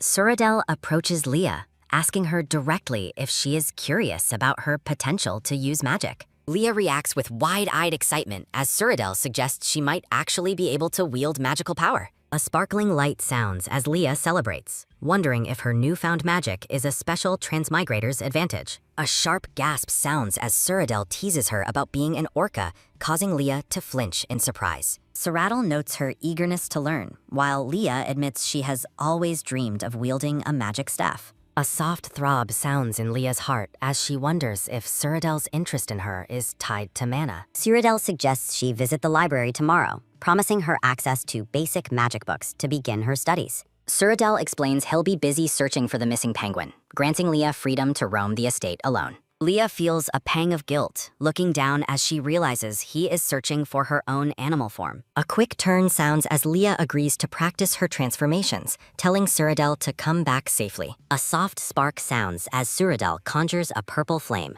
warning Leah not to do anything too dangerous. A soft slide sounds as Suradel produces a small blue box, wanting to give Leah something special. A sparkling light sounds as he reveals a magic ring, explaining it contains a summoning spell for emergencies. Suradel leans in close to whisper, his proximity causing Leah to look slightly dazed and flustered. Chibi Leah reacts with intense suspicion, wondering why Suradel is acting so strangely during their private moment. Leah is horrified by a cringe-worthy magical chant, declaring she would rather never use magic than say it. A sparkling glow sounds as Suradel laughs, noting it's better if she never has to call for him. A soft rustle sounds as Suradel pulls back, maintaining his playful and smug expression toward the annoyed Leah. Flowers bloom in the background as Cyrodiil presents the ring again, formally asking Leah to go out with him. Leah's face turns pale with disgust, reacting with pure horror to his overly cliched and cheesy romantic proposal. A low thud sounds as Cyrodiil kneels, shifting to a humorous roleplay as a subordinate presenting stolen goods. Leah plays along with a haughty smirk, finding his new, submissive attitude much more acceptable than his flirting. A soft click sounds as Cyrodiil slides a magic ring onto Leah's gloved finger, sealing their bond. Leah watches in wonder as the ring shrinks for a perfect fit, while Cyrodiil beams with pride. Leah narrows her eyes with deep suspicion, questioning if Cyrodiil is attempting to pull another elaborate prank. Cyrodiil's expression softens into genuine concern, gently instructing Leah to seek him out immediately if she feels unwell. A soft throb sounds in Leah's heart as she realizes Cyrodiil is truly and sincerely worried about her. A soft thud sounds as Cyrodiil places his hand on Leah's forehead, checking for a fever with tenderness. A quiet hush falls over the room as a startled voice calls out Leah's name in the silence. A soft spark sounds in Cyrodiil's heart, his face flushing a deep red as the atmosphere becomes romantic. Leah stares blankly as Cyrodiil continues his wellness check, confirming her temperature is normal despite her flustered state. Chibi Cyrodiil insists Leah is running hot, while Chibi Leah counterclaims that his own hands are simply freezing. Cyrodiil smiles radiantly, admitting he enjoys Leah's warmth and wishes to remain close to her a bit longer. A sharp thud sounds as Leah pushes him away, mortified by his casual delivery of such incredibly embarrassing lines. A heavy clatter sounds as the carriage speeds away from the estate, signaling Cyrodiil's departure for the day. Leah sits alone, realizing Cyrodiil left for the magic tower while she mentally calls him an idiot for searching. Leah reflects on the previous night when a fever caused her to revert to her vulnerable penguin form. A soft rustle sounds as Leah recalls her unstable transformation, feeling psychologically weak whenever her animal form takes over. Looking out at the vast room, Leah feels the weight of loneliness now that Cyrodiil isn't by her side. A quiet hum sounds as Leah laments how her discovery of animal transformation led to this complicated situation. A quick tap sounds at the door as Hanyu announces his arrival, and Leah invites him inside. Hanyu enters with a massive sack over his shoulder, prompting an intensely curious Leah to ask about its contents. A heavy thud sounds as Hanyu drops the sack, admitting he resorted to force after persuasion failed. Leah's face pales with horror as she begins to suspect the grim contents hidden within the large bag. Leah screams in terror as the bag shifts, while a cheerful Hanyu remains oblivious to her rising panic. A sharp gasp sounds as Ypres crawls out of the bag, leaving Leah to shout her name in shock. Leah stands frozen in total disbelief as Hanyu celebrates his successful delivery with a proud, laughing pose. Leah cries out for Ypres again, her mind racing at the sight of her friend being kidnapped in a sack. A soft scuff sounds as Leah rushes toward the disoriented maid, desperately checking to see if she is all right. A heavy roar sounds as a vengeful Ypres lunges at Hanyu, her eyes glowing red with murderous intent. Leah panics as Ypres attacks Hanyu, apologizing profusely for the guard's extreme and violent methods of transportation.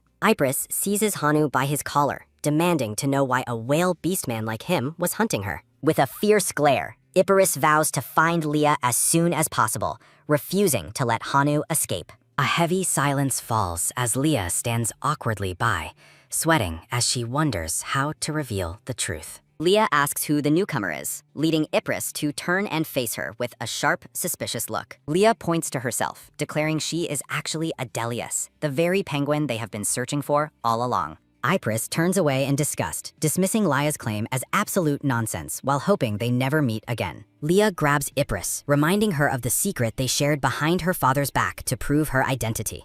A soft crash sounds as Leah recounts taking the blame for Ypres' many mistakes with potions and magic circles. Chibi Leah poses as a cool hero while Ypres weeps with gratitude, further confirming their shared history. Leah smirks deviously, threatening to reveal secrets about ex-boyfriends and weaponized parasols if Ypres doesn't listen. Ypres screams in agony, clutching her head, and begging Leah to stop revealing her most shameful secrets. A soft gasp sounds as Ypres looks Leah in the eyes, finally beginning to believe the impossible truth. Leah crosses her arms with a cold expression, mocking Ypres for her earlier rudeness and lack of recognition. Ypres burst into tears, finally recognizing Leah by her uniquely difficult personality as she covers her face. Ypres wonders how a gentle girl turns so fierce, imagining a muscular penguin while chibi Leah looks annoyed. A soft throb sounds in their hearts as they embrace, Leah apologizing for the worry caused by her disappearance. A sharp clang sounds as Hanu drops his sword, standing in the doorway in a state of total shock. Hana's face turns blue with realization as he finally understands that Leah is a penguin, not a whale. A dark aura surrounds Leah and Ypres as they order Hanu to be dragged inside for his punishment.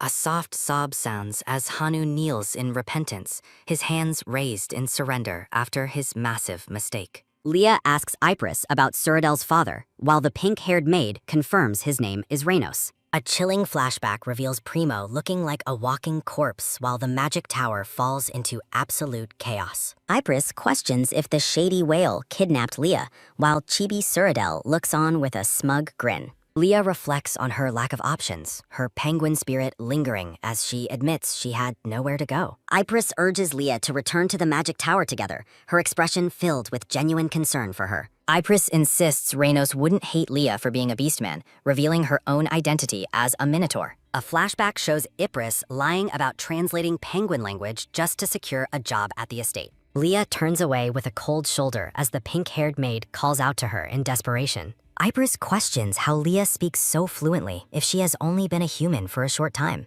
A sharp gasp sounds as Leah realizes she might have revealed too much about her true human nature. Leah explains her advanced thoughts, while Chibi Leah notes she is actually a human from another world. Leah resolves to be more careful now that two people know her secret, while Ypres scolds Hanu behind. Hanu notices Leah's unique hair pattern and begins to suspect she is someone much more important. A chibi memory shows Primo warmly welcoming Leah despite her physical differences from his wife, Bella. Ypres declares her unwavering loyalty, vowing to quit the tower and follow Leah to the whale estate. Hanu scoffs at his sister's chances of being hired by the whale family, sounding incredibly smug. A heavy thud sounds as a cloud of dust rises from the siblings brawling behind an annoyed Leah. Leah considers the situation, realizing that Hanu being the one to catch her might actually be beneficial. Leah's thoughts linger on the trustworthiness of the siblings and Primo's willingness to keep her secret. Determination shines in Leah's bright blue eyes as she decides on her next critical course of action.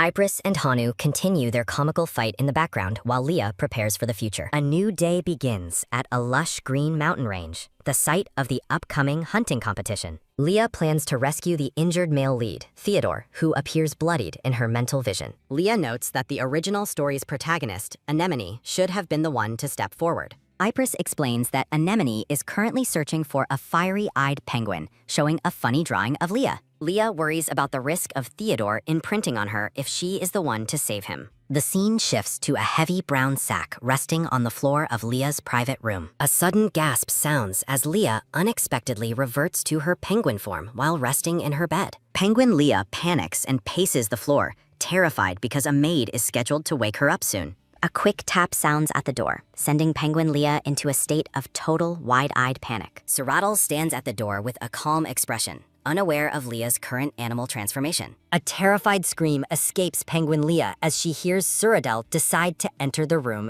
anyway. A soft scuff sounds as Penguin Leah dives for cover, frantically trying to hide under the bed. A rhythmic thump-thump sounds from Leah's heart as she hides, watching Suradel's boots from beneath the bed. Suradel assumes Leah went for a morning walk, while she stays hidden and prays for him to leave. A sharp click sounds as the door finally closes, signaling that Suradel has left the room. Leah breathes a heavy sigh of relief, deciding to stay hidden until she can turn human again. Suradel gazes at a glowing pink pearl in his hand, looking satisfied with his secret achievement. Suradel muses that Leah would be angry if she knew he took a photo using a relaxation spell. A cheerful whistle sounds as Suradel walks down the grand, ornate hallway, feeling quite proud of himself. A soft sigh escapes Leah as she finally returns to her human form, relieved the danger has passed. The scene shifts to the hunting competition grounds where many tents and soldiers have gathered. Bella greets Leah warmly at the camp, her black hair styled elegantly for the outdoor event.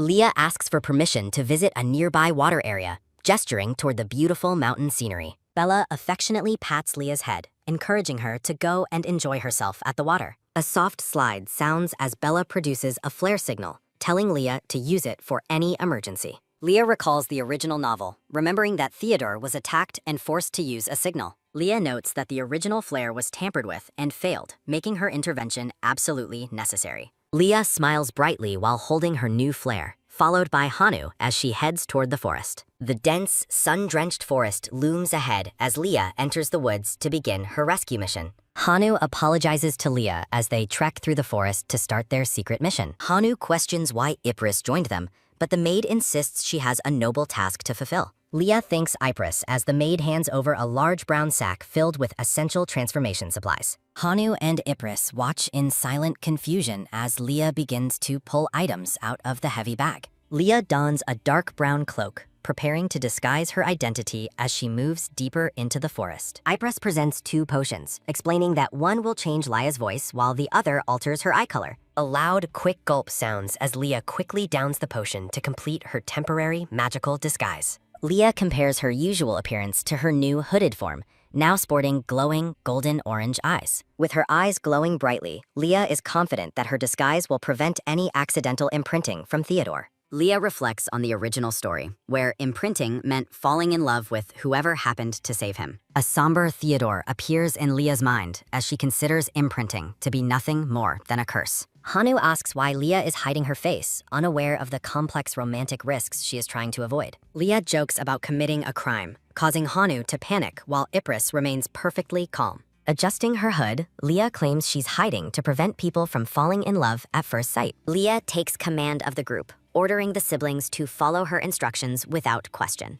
Ypres silences Hanu with a sharp blow, telling him to just agree with whatever their lady commands. Hanu worries about Leah's safety, but she confidently dismisses his concerns while maintaining her disguise. Leah declares herself the most important person, vowing never to put herself in actual danger during the mission. Leah suddenly stops and turns her head as a suspicious, quick rustle sounds from the dense woods. The hunting competition creates total chaos nearby as beasts and humans clash in a violent, bloody spectacle. A loud, sudden, "What?" sounds as Hanu stands paralyzed by the sudden appearance of a massive threat. High above the peaks, birds comment on the unusual noise coming from the mountain forest today. Hanu warns Leah about giant beasts, but she remains remarkably calm despite the rising danger. A massive, red-eyed boar emerges from the bushes right behind the unsuspecting peach-blonde guard. The giant boar lets out a terrifying roar, sending a chibi Hanu into a state of pure panic. Hanu heroically draws his sword, shouting for Leah to step back while he prepares to fight the beast. Leah dramatically announces she is running away, leaving the battle to Hanu while she secures her own safety. Hanu is left stunned as he watches Leah and Ypres sprint away with a quick whiz sounding. Leah and Ypres run through the forest, Leah noting that Hanu's protective nature would only hinder her plan. Leah explains she used the distraction to slip away, having secretly commanded the boar to distract the knight. Hanu faces off against the giant boar alone, while Leah wishes him luck in surviving the encounter. Walking through the greenery, Ypres asks Leah why they have come to such a dangerous area. Leah realizes the story has diverged significantly, fearing that Theodore might not even be attacked this time. Ypres gasps as she spots someone bleeding in the bushes, prompting a shocked reaction from Leah. Theodore lies slumped against a tree, his dark clothes torn and his face pale from exhaustion and injury. Leah tells Ypres she has a spell to determine if the fallen man is still alive. Theodore coughs up a spray of blood, his body trembling as he struggles to stay conscious. Leah observes him closely, noting he is still breathing, but warning that they must remain extremely cautious. Leah lists the potential risks, including nearby assassins or the danger of Theodore waking up at a bad time.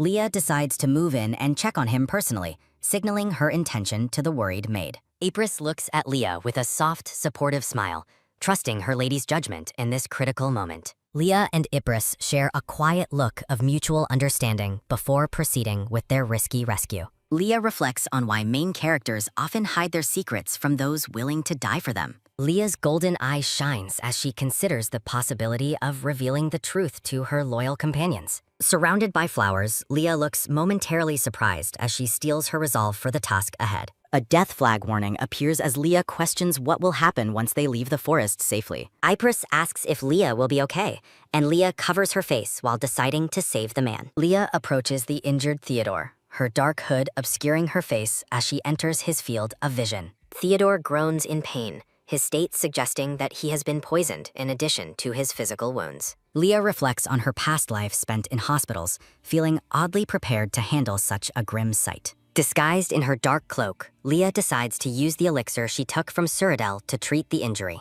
A soft drip sounds as Leah carefully pours the red elixir over Theodore's blood-soaked wound. A brilliant whoosh sounds as Theodore's body glows, the magical elixir beginning to close his deep wounds. Leah is impressed by the elixir's effectiveness, noting that only the detoxification of the poison remains. Theodore suddenly snaps awake and seizes Leah's arm, his eyes sharp as he questions her actions. Offended by his aggression, the hooded Leah asks if this is proper gratitude for saving his life. Theodore stubbornly rejects her help, prompting Leah to command him to drink the rest of the elixir.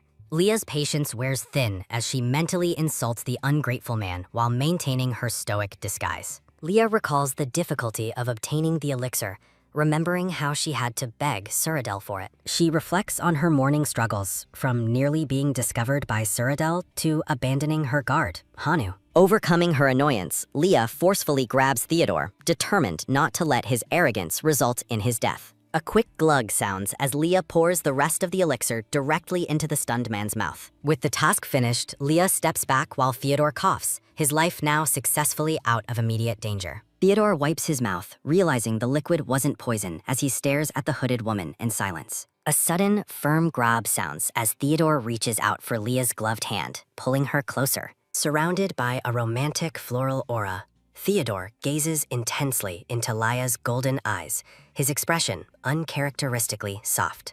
A sharp scream escapes Chibi Leah as she finds herself trapped in a face-to-face encounter with the male lead. High above, birds comment on the blossoming romance, noting how young and vibrant the pair looks. Amidst a backdrop of roses, the blushing Theodore asks for her name, his voice filled with newfound curiosity. Internal panic seizes Leah as she realizes she has accidentally triggered a massive romantic cliché she tried to avoid. Theodore remains focused on her, his intense gaze unwavering as he waits for her to identify herself. A sudden whoosh sounds as Ypres charges in with an umbrella, appearing like a guardian between the pair. Ypres swings her umbrella threateningly, shouting for Theodore to let go of her lady as he looks on bewildered. The birds above worry that Ypres' interference might actually be the fatal blow for the injured man. Ypres quickly regrets her rash action, while Leah looks completely drained by the chaotic turn of events. Ypres realizes the man's identity as Theodore of the Wolf family, which Leah confirms with a tired nod. As they discuss the situation, a romanticized vision of Theodore appears, reinforcing the idea of a fated meeting. Ypres gushes over the possibility of Theodore imprinting on Leah, finding the whole scenario incredibly romantic. Leah remains skeptical, insisting they first verify if a physical imprint has actually occurred through bare skin contact.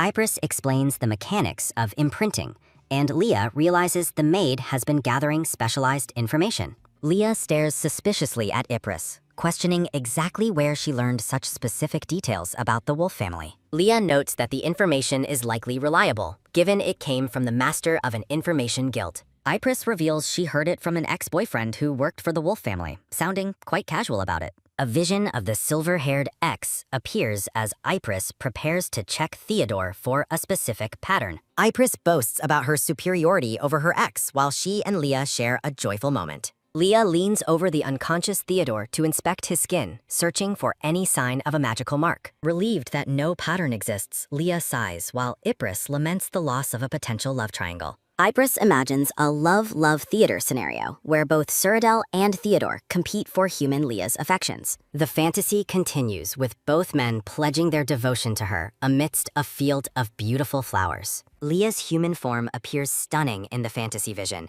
capturing the hearts of both rival beastmen. Shaking off the maid's delusions, Leah orders Ypres to stop making up weird stories about her love life. A memory shows Cyrodiil's charming smile, though Leah remains firm in her distrust of his true motives. Leah argues that Cyrodiil only likes her because of her orca identity, while Ypres suggests he'd love a penguin. Ypres labels Cyrodiil a total penguin maniac, picturing him obsessively hugging Leah in her animal form. Leah expresses her fear that Cyrodiil might hate her once he discovers she has been deceiving him. Leah decides to worry about the future later, satisfied that she saved Theodore without triggering an imprint. A loud bang sounds as a bright pink signal flare explodes in the clear blue sky. Theodore remains unconscious beneath the tree as the flare signals the knights to come and rescue him. Leah takes a final breath of relief before urging Ypres to leave the scene before they are discovered. Returning to the camp, Leah apologizes to a disheveled Hanu who feels abandoned after his encounter with the boar. The peach-blonde knight is overcome with emotion, tearfully wishing he could have taken the danger upon himself instead. Remembering his panic when the signal flare went off, Hanu's heart sinks at the thought of Lady Leah being harmed. Leah gently reassures the distressed knight, praising him for doing his duty by protecting her from the giant beast. Leah showers Hanu with exuberant praise, making the knight glow with pride despite his earlier feelings of failure. Watching Hanu beam, Leah's expression turns mischievous as she decides to treat the knight's overprotective scoldings as cute compliments. The scene shifts to the bustling hunting camp, where a concerned crowd of knights and nobles begins to gather. Bella, the black-haired woman, and an older silver-haired man look on with growing unease as murmurs spread through the camp. A sudden gasp escapes Bella's lips as she finally spots the young lady returning safely to the camp. Bella rushes forward and grabs Leah's shoulders, her voice trembling with relief as she finally finds the girl. Leah stands stunned by Bella's intense reaction, surprised to find the woman had been searching so frantically for her. With unprecedented worry in her eyes, Bella demands to see Leah's signal flare to confirm she didn't use it. Leah looks down at the flare in her hand, realizing the heavy weight of the deception she is carrying. Leah presents the flare, which a narration box identifies as Theodore's, while Bella wonders if Leah was truly worried. A long, relieved sigh escapes Bella as she explains her terror that the flare belonging to Leah had gone off. Touched by the woman's warm tone, Leah realizes through Bella's gaze that she is genuinely cared for and cherished. Internal guilt seizes Leah as she reflects on how she has unintentionally deceived Bella about her true identity. Surrounded by a floral purple glow, Leah questions whether she is worthy of receiving such sincere and deep affection. Leah's heart heavy with fear, she worries about the consequences if Bella ever learns she is a penguin beastman. Shaking off her dread with a nervous smile, Leah realizes she's become terrified of losing these newfound connections. Leah's anxiety deepens as she fears her companions will leave her in disappointment once her secret identity is exposed. Bella asks about the duration of a beastman's human form, realizing she neglected to share some crucial information earlier.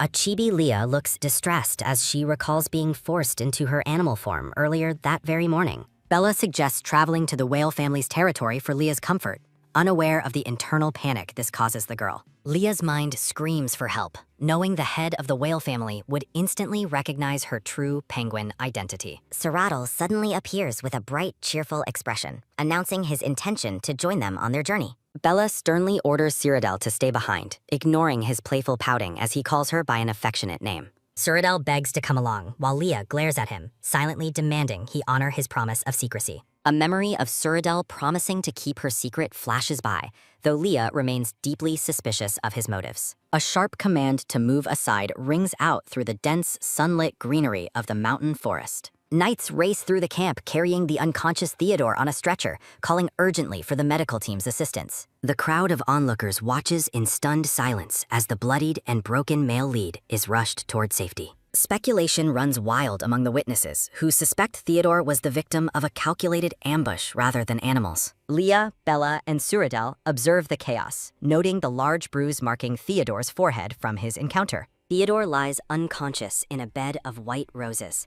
while a chibi Leah notes the bump's surprisingly large size. The scene shifts to a lavish, sun-drenched bedroom as a thought bubble reflects on the interrupted hunting competition. Hanu explains the gravity of the attack, while Leah inspects her reflection in the mirror, dressed in formal attire. Leah feels a wave of relief that Theodore is safe despite the rumors of a terrifying blunt weapon attack. Leah turns to find Cyrodiil standing amidst a sea of blue flowers, his presence commanding her immediate attention.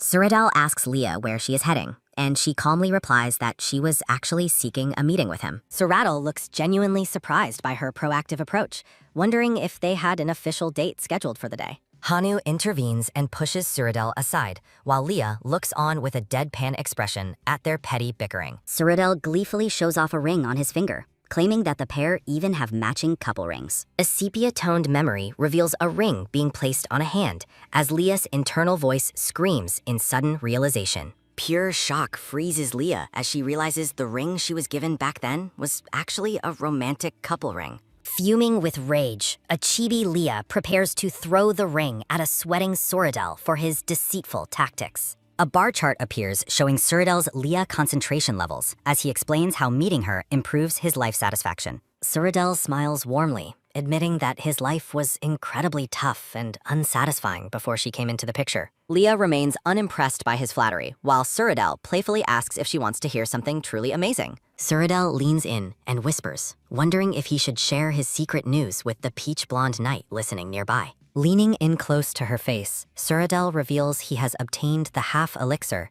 and offers her a look. Hanu stands alone in the brightly lit hallway, his internal voice confirming his readiness to serve his lady. Cyrodiil gently touches Leah's dark hair, admitting his fascination with the color that reminds him of his own mother. Leah looks skeptical, questioning if Cyrodiil orchestrated this entire situation just to have a reason to touch her hair. Blushing slightly, Cyrodiil assures Leah of his dexterity and promises to handle her hair with the utmost care. A soft rustle sounds as Cyrodiil's fingers glide through Leah's long tresses amidst a romantic floral background. A gentle slide sounds while Leah notes Cyrodiil's unexpectedly careful touch, wondering why he treats her hair so delicately. Cyrodiil presents Leah with intricate white braids, looking delighted by the stunning result of his careful handiwork. Beaming with pride, Cyrodiil expresses his immense satisfaction at being able to style Leah's hair with his own hands. Surrounded by shimmering light, Cyrodiil's unwavering affection shines through his warm and tender gaze toward the stunned girl. A thought bubble reflects on the potential irrationality of believing that Cyrodiil's deep affection for her will never change. Leah clenches her dress in anxiety, fearing Cyrodiil's feelings will vanish once he learns she is not actually a whale. Chibi Leah and Ypres share tea while Leah struggles to remember which family was responsible for the attack on Theodore. Leah resolves to investigate Cyrodiil's true identity,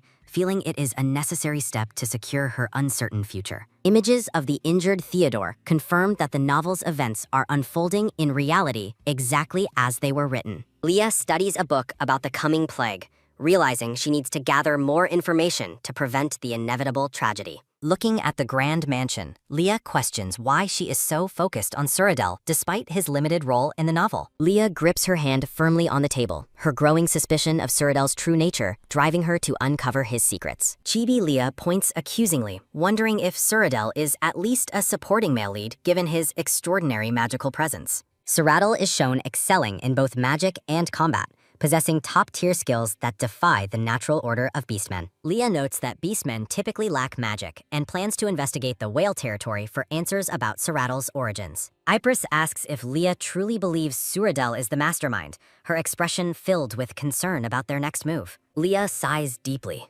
admitting she simply feels something is fishy and wants to verify her deep suspicions about the man. Cyrodiil stands unaffected before massive predators, illustrating the natural fear he commands within the hierarchy of the Beastman world. Chibi Cyrodiil asks for a date while Leah looks annoyed, dismissively labeling his persistent behavior as that of a stalker. Ypres explains that beastmen feel an instinctive fear towards Cyrodiil, though Leah admits she remains completely unaffected by it. Chibi penguin Leah stands defiantly against fearsome beasts, claiming she was never afraid of Cyrodiil or any other beastman. Ypres has a sudden realization that the Adelie penguin's special trait in this world is actually not feeling any fear. A monstrous penguin screams that fear has no effect on it, reinforcing its reputation for being incredibly and dangerously fearless. Leah dismisses the fear theory, while Ypres looks dejected, leaving the mystery of Leah's unique mana completely unresolved. A thought bubble recalls Primo's fascination with Leah's mana,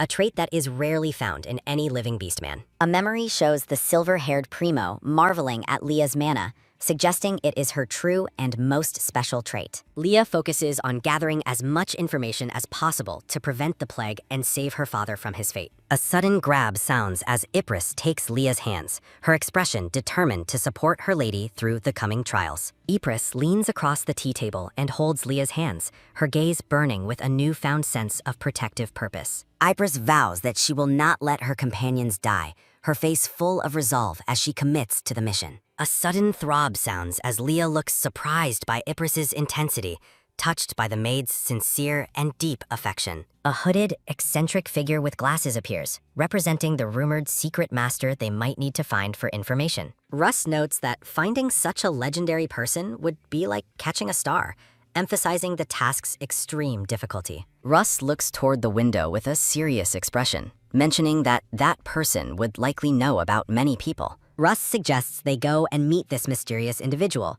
her gaze turning firm as she considers the implications of the visit. Leah reacts with shock, questioning Russ about the identity of that person and their potentially complicated secret connection. Ypres closes her eyes with a tired sigh, explaining that she must live up to the trust Leah placed in her. A vision shows the deep bond between the penguin and the maid, symbolizing their enduring and incredibly faithful partnership. Leah's eyes sparkles with newfound determination as she realizes she is ready to face the challenges ahead with her companion. Leah and Russ share an emotional hug as Leah realizes she had forgotten there was someone who truly loved her. A thought bubble emphasizes Leah's realization that Ypres has always loved her, regardless of her physical appearance or identity. Leah clings to Russ, overwhelmed by the sincere and unwavering affection the maid has shown her throughout their journey. Russ laughs warmly during their embrace, her heart full of joy at the deepened bond of trust between them. The two share a tender moment surrounded by roses, looking at each other with mutual respect, warmth, and love. Russ walks briskly down the stone hallway, her meticulous side showing as she prepares to execute their next plan. Suradal explains his desire to stay close to Leah, noting how her recent anxiety and fidgeting have caught his attention. Russ is visibly startled, her profile tensing as a sharp gasp escapes her at Suradal's sudden and unexpected arrival. Suradal casually asks Russ if she has abandoned her search for her master, his relaxed posture contrasting with her stiff surprise. Standing amidst falling petals, Suradal questions the maid's dedication to her former master with a knowing, playful smirk. Russ is bewildered by Suradal's sudden appearance, wondering how he managed to arrive so quickly and silently behind her. Suradal laughs off the idea of searching for the master, making it clear he has no intention of following that path. Chibi Leah and her penguin counterpart react with exaggerated shock to the claim that his presence by her side was obvious. A frantic thought bubble expresses deep concern about the consequences should Leah discover the secret conversation currently taking place. Russ asks when Suradal will leave the magic tower, only for him to reveal he resigned to protect Leah's secret identity. Suradal offers to install Russ as Leah's personal maid at the whale house, extending an inviting hand toward her. Russ remains deeply suspicious, questioning Suradal's true motives and why he is suddenly so eager to provide such significant help. Suradal looks down with a gentle, sincere expression, noting that Leah's recent anxiety is what truly drives his protective actions. A moment of reflection suggests that Suradal's tender gaze while speaking of Leah might actually be genuine and heartfelt. Despite the lingering uncertainty, Russ resolves to remain by Leah's side for the time being to ensure her safety. Russ agrees to the plan, but Suradal quickly silences her, insisting that their meeting must remain a secret from Leah. Russ grumbles about the difficulty of keeping secrets from her lady, though Suradal seems largely unconcerned by the potential fallout. Suradal whispers a teasing hypothetical, wondering how Leah would react if she knew he was already aware of her penguin identity. Russ is struck by the image of a flustered penguin Leah, finding the idea of her embarrassed reaction incredibly adorable. The two strike a secret deal, with Suradal requesting a vivid testimony and a photo if Leah's secret ever comes out. A horse-drawn carriage rattles through the cobblestone streets of a bustling town as the group continues their journey. Leah reflects on the long distance to their destination, noting that an ex-boyfriend would naturally want to stay far away. Russ claps her hands in a sudden realization while sitting beside a peach-haired knight in the moving carriage. Leah expresses concern over Theodore's mysterious seclusion since the competition, doubting he will attend the upcoming succession ceremony. Chibi Russ gleefully announces she hasn't given up on her goals, leaving Leah confused about what she is referring to. A romanticized vision of Leah between two suitors appears as Russ explains the powerful marking instinct unique to wolf beastmen. Russ prepares to share the origin myth of beastmen, her playful expression shifting as she prepares to reveal the ancient tale. Leah leans in with intense curiosity, wondering if this legendary story holds the key to the original novel's hidden plot. The narrative begins with the well-known legend that the very first beastman on the continent was actually a wolf. A flashback reveals a massive black wolf watching a blue-haired human girl as she peacefully gathers flowers in a field. The wolf makes a desperate pact with a demon to become human, successfully winning the girl's heart at a steep price. A handsome youth with wolf ears gazes tenderly at his lover, the fulfillment of his dangerous bargain finally within reach. Russ describes the marking phenomenon, where a wolf's heart races upon seeing their fated one, while Leah looks on unimpressed. Leah grows impatient, demanding to know the actual origin of their race rather than just stories about romantic marking. Russ's expression turns somber as she warns that the ancient myth does not conclude with a happy ending for anyone. The black wolf and his human lover initially found happiness, starting a family together in a secluded, peaceful home. Tragedy strikes as angry humans brand the family as monsters, subjecting the wolf and his child to violent, cruel persecution. A dark crow flies over the still, injured form of the young beastman child lying alone in the grass. Driven by absolute despair and rage, the black wolf returns to the demon, begging to fill the world with his kind. A dark, vengeful vow echoes through the ages, promising that beastmen will multiply so they can never be persecuted again. The peach-haired knight listens intently as Russ explains how even ordinary animals began transforming into humans after that fateful day. Leah questions the cost of the demon's deal, discovering that the price was a limited ability to maintain human form. Russ looks out the carriage window with a start, announcing that they have finally reached their intended destination. The group arrives at a rustic, sun-drenched district filled with simple wooden buildings as the evening light fades. A sturdy brick building stands before them, marking the end of their long trek through the outskirts of the town. Russ takes command, instructing the knight to protect Leah while she prepares to use lies to gain entry to the guild. Chibi, Russ, and Leah share a determined moment, ready to face whatever challenges await them inside the mysterious establishment. Leah's eyes sparkle with excitement as she realizes they have found the information guild where Ypres' mysterious contact resides. A shadowed blonde man stands in a dimly lit room, his voice coolly questioning who has come to visit him.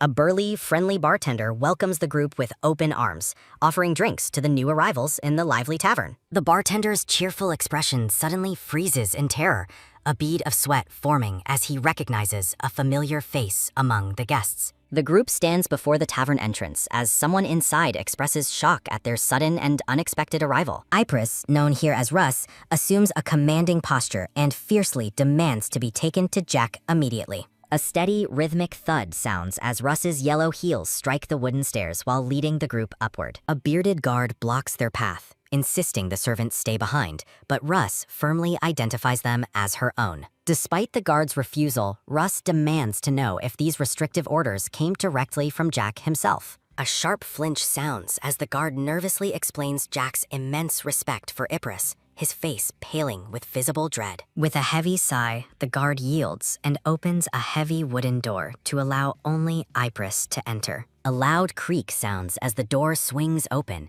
and Leah excitedly prepares to step into the guild's inner sanctum. A series of soft steps sound as the group enters a dimly lit stone tunnel, filled with excitement and caution.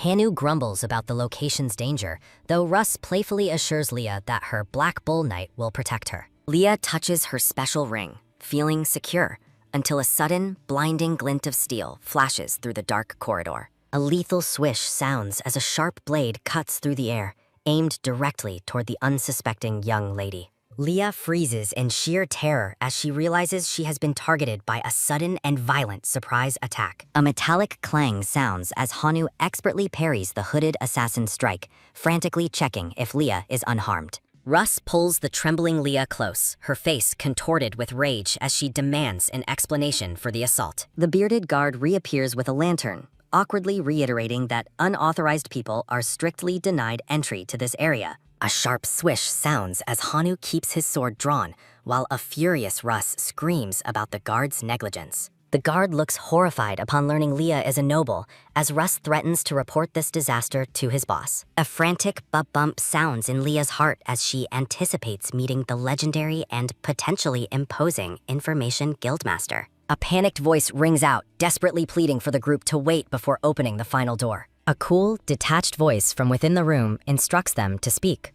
revealing only the speaker's blonde profile. Jack, the guildmaster, and Ypris's flustered ex-boyfriend, appears surrounded by flowers, looking anything but imposing or scary. Chibi, Leah, and Hanu look on with utter confusion as the bearded guard beats a hasty and terrified retreat. Leah is baffled, having expected a fearsome master, only to find a man desperately trying to impress a disgusted Russ. A low, menacing grind sounds as Russ stares Jack down, calling him the same pathetic man he has always been. A sudden, startled gasp sounds as Jack drops his papers in shock, stammering Russ's name in total disbelief. Russ curtly silences Jack's stuttering as he frantically tries to process her sudden appearance in his private office. A chilling silence falls as Russ glares at Jack, coldly accusing him of nearly getting their lady killed. Jack begs for a chance to explain, but a stern Russ demands he focus solely on the job at hand. Russ presents Leah as the client, leaving Jack intimidated while Leah wonders how he could be so easily dominated. Jack grows quiet, his expression turning serious as he admits he has been curious about something regarding Russ's absence. A flashback shows Jack tirelessly searching for the penguin, hoping his dedication would finally earn him Russ's forgiveness. Jack asks why Russ abandoned her quest for the penguin to stay by the side of the whale noblewoman. Jack looks at Leah with suspicion, wondering what she did to win Russ's loyalty away from their past mission. Russ holds Leah tightly, making it clear that her secret bond with the lady far outweighs her past with Jack. A choked sob sounds as Jack reminds Russ of their marriage promise, devastated by her choice of a new master. Russ turns her back on Jack's whining, while Hanu observes that the maid has never shown such fierce loyalty. A heavy silence lingers as the group wonders if Russ is still deeply hurt by Jack's past actions. A sudden, desperate shout sounds as Jack begs Russ to stay, promising to provide any information she needs. Jack insists on a private consultation with Leah alone. Russ looks on with a protective and wary gaze as she prepares to let Leah handle the negotiation. With a terrifyingly sweet smile, Russ threatens to mutilate Jack if he misbehaves, as Hanu enthusiastically offers his help. Hanu explains the room's soundproofing magic, while Leah grows nervous about what secrets could require such extreme measures. A sharp click sounds as Jack closes the door, turning toward Leah with a dark, intense, and intimidating aura. A tight grip sounds as Leah clutches her dress, fearing that no one will hear her if things turn violent. A sudden, frantic clasp sounds as Jack falls to his knees, begging Leah with tears in his eyes. Jack drops all pretense of dignity, desperately pleading for Leah's help to get back together with his ex, Russ. Jack gazes up pathetically, his face flushed as he places his entire romantic future in the hands of a child. Leah's expression shifts to one of pure, unadulterated disgust as she stares down at the weeping, lovesick guildmaster. A heavy thud sounds as Leah sits on the sofa, telling Jack she got nervous for absolutely no reason. Jack and Russ share a tender moment, though the memory of his past lies still lingers between them. A flashback reveals Russ walking away in deep hurt while Jack reaches out with a desperate, pleading hand. Leah looks up with curiosity, asking Jack if the fierce maid actually has an ideal type of man. Jack describes an ideal partner with fierce eyes and tough hands, perfectly mirroring the traits of a penguin. Chibi Leah realizes Jack is describing himself as a soft, gentle soul compared to his supposed penguin ideal. Jack explains that his unique beastman species is surprisingly beneficial for managing the secrets of an information guild. Leah ponders what kind of animal could be so naturally talented at gathering and handling such sensitive data. Chibi Leah points an accusatory finger, bluntly asking the blonde guildmaster if he is actually a rodent. Jack blushes and breaks into a nervous sweat, hesitating as he prepares to reveal his true animal form. A vision of a tiny, adorable hamster nestled in flowers appears, leaving Leah in a state of shock. Leah commands Jack to be honest and reveal his small animal identity to Russ immediately to clear the air. Jack looks confused as Leah explains that Russ secretly harbors a massive weakness for anything exceptionally cute. Leah looks skeptical, questioning how anyone could fail to see the adorable charm in a tiny, round penguin. A flashback shows Russ ignoring fluffy yellow chicks while Jack watches, though her coldness was a total facade. Russ turns away and clutches her chest, secretly overwhelmed by the unbearable cuteness of the tiny, fuzzy animals. Leah gives a confident thumbs up, assuring Jack that his hamster form will win over the maid's heart instantly. Jack is hesitant to face Russ, so Leah offers an opportunity for romance in exchange for his guild's information. Jack eagerly agrees to the deal, promising to tell Leah everything if he can just speak to Russ again. Leah stands up with sudden intensity, asking for help finding a legendary raccoon beastman skilled in alchemical medicine. A mysterious man with wild hair is described as a talented raccoon alchemist who has completely vanished. Jack reveals that the elusive alchemist was last heard of residing within the territory of the powerful whale family. Leah realizes her path is clear, as she now has two urgent reasons to visit the whale family estate. A plump raccoon forages through the bushes, representing the hidden form of the skilled alchemist Leah seeks. A soft swish sounds as Jack hands over a folded map marking the raccoon beastman's last known location. A loud creak sounds as the door handle turns, signaling the end of their secret and productive meeting. Russ enters the room with a knight, her eyes widening in surprise to see Jack still in the office. Leah pulls Jack back for a brief moment, asking for one last favor before the formal meeting begins. Russ flinches, her face pale with visible dread as she prepares to confront her former lover once more. Jack gazes up with watery eyes and a flushed face,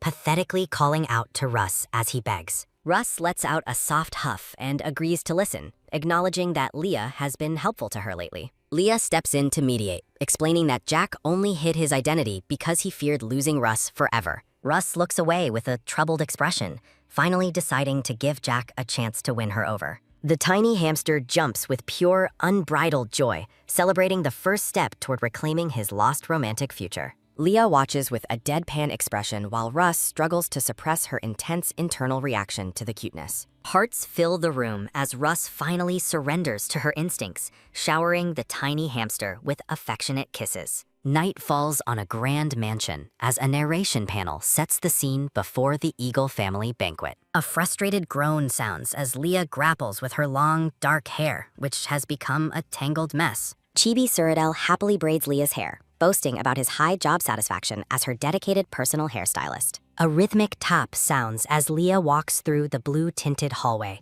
stopping when she spots a familiar figure. Suradel stands in the corridor dressed in ornate purple robes, surprised to find Leah still awake so late. Leah asks where he is going, curious about his destination during such an unusual hour of the night. Suradel casually mentions he is heading to the wolf family, his expression cool and composed despite the late hour. Leah worries about his health, thinking of healing spells and the wounds he suffered during the hunting competition. Suradel looks at Leah with a soft, affectionate gaze, seemingly moved by her genuine concern for his well-being. Leah points a finger and firmly demands that he take responsibility, her face set in a serious, determined look. Suradel looks completely baffled, a bead of sweat forming as he tries to understand the weight of her words. A frantic patter sounds as Leah turns and runs away, clearly embarrassed by her own impulsive and heavy demand. A sudden slip sounds as Leah's foot loses its footing on the edge of the steep stone stairs. Leah's eye widens in sheer terror as she lets out a sharp gasp, realizing she is falling backward.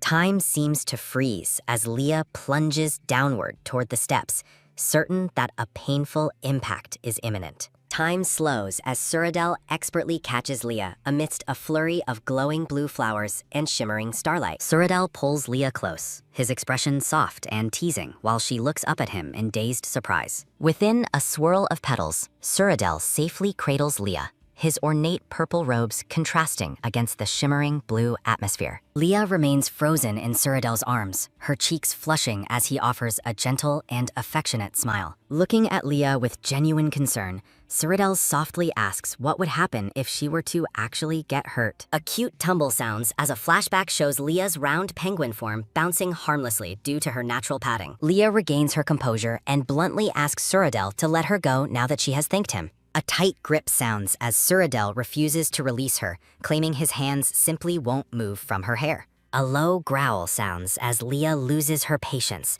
threatening to bite Suradel if he doesn't let go immediately. With a playful wink, Suradel leans in and dares Leah to bite his cheek instead of releasing her braid. A frantic wave sounds as chibi Leah lashes out at the silver-haired man, calling him a crazy idiot in frustration. Suradal ignores her protests to point out her messy hair, though Leah insists he just let her go already. Suradal admits his attempt to fix her hair failed and suggests calling a maid to handle the tangled mess. Leah reminds him she lacks a personal maid, prompting Suradel to offer an introduction to someone quite capable. Leah listens intently as Suradel describes a woman who formerly worked at the Magic Tower before joining his family. Suradel identifies the candidate as Ypres, Hanu's older sister, causing Leah to react with a look of stunned realization. A soft squeeze sounds as Leah realizes having Ypres as a maid is a golden opportunity to stay near Russ. Suradal continues his pitch, suggesting that Ypres will understand Leah perfectly, since they both belong to a Beastman minority.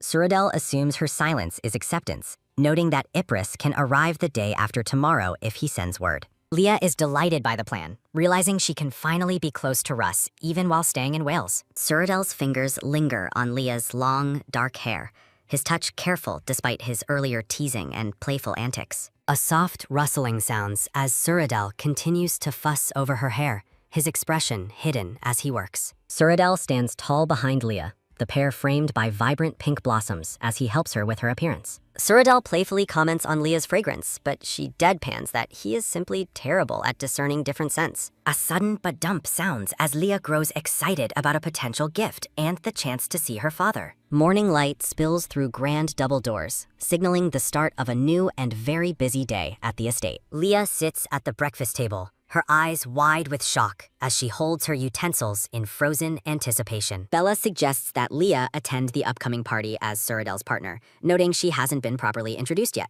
Leah's eyes light up as she considers the possibility of meeting her father, who occasionally attends Magic Tower parties. Leah enthusiastically agrees to go, her face beaming with joy at the prospect of the gift and seeing her dad. A silver-haired man joins the conversation, cheekily asking to dance with Leah next while Suradel watches with a blush. Chibi Leah admits she has never danced before, but Suradel quickly offers his help to teach her the steps. Bella smiles warmly, revealing she already ordered a dress for Leah in anticipation of their extremely busy schedule. A nervous gulp sounds as Leah finds Bella's intense, focused expression quite intimidating for the first time. The scene shifts to a magnificent, sun-drenched ballroom where noble guests mingle under massive, glowing crystal chandeliers. A rhythmic clock sounds as Leah walks forward in elegant pink shoes adorned with delicate, blooming roses. Suradel and Leah make a stunning entrance together, surrounded by a radiant backdrop of golden sunflowers and sparkling light. Leah looks graceful in her floral gown,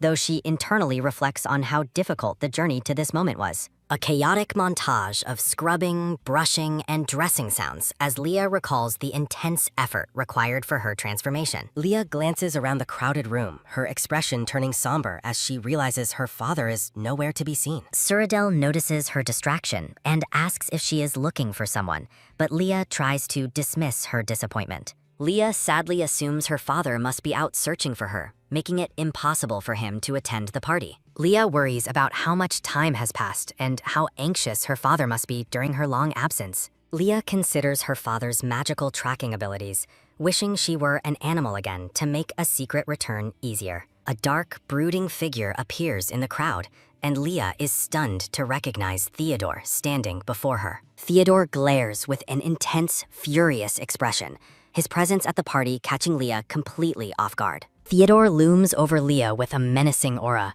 his dark hair and sharp eyes radiating a sense of cold anger. A sharp panting sounds as Leah panics, wondering if Theodore discovered her involvement in the recent hunting competition. A sharp gritting sounds as Theodore and Suradel lock eyes in a tense standoff while a bewildered Leah watches. A heavy tightening sounds as Theodore clenches his gloved fist, his anger boiling over at the sight of Suradel.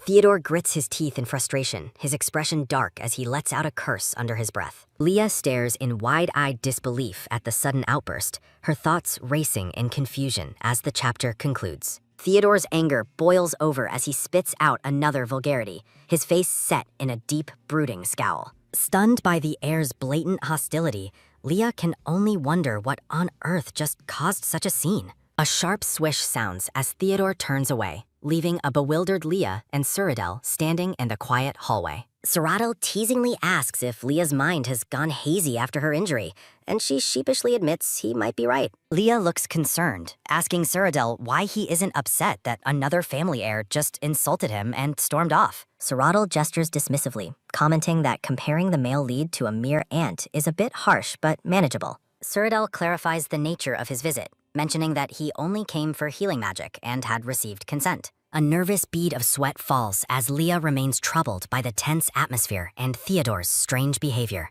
A loud creak sounds as the scene shifts, marking a sudden and forceful transition in the ongoing drama. Theodore's eyes widen with a horrifying realization as he curses, realizing he might have accidentally marked Cyrodiil instead. Theodore recalls the sweet scent he encountered last night, realizing with growing dread that the source was actually Cyrodiil. A firm step sounds as Theodore and Cyrodiil stand in a tense standoff while Leah looks on with worry. Theodore notices a glittering ring, his mind flashing back to seeing it during the recent hunting tournament as well. A soft rustle sounds as a flashback shows Theodore being held by a mysterious masked figure amidst blooming roses. The memory of the close, intimate encounter haunts Theodore, though the identity of the masked stranger remains hidden. A loud bang sounds as Theodore's heart races, his thoughts consumed by a desperate desire for that fleeting moment. Narration explains the confusion surrounding the marking, as Theodore struggled to identify the person he had actually bonded with. Theodore looks down at his bare chest, noting that the moon-shaped mark of the wolf family is strangely missing. Theodore recalls a past encounter with a woman, realizing that the required physical contact for the mark was never met.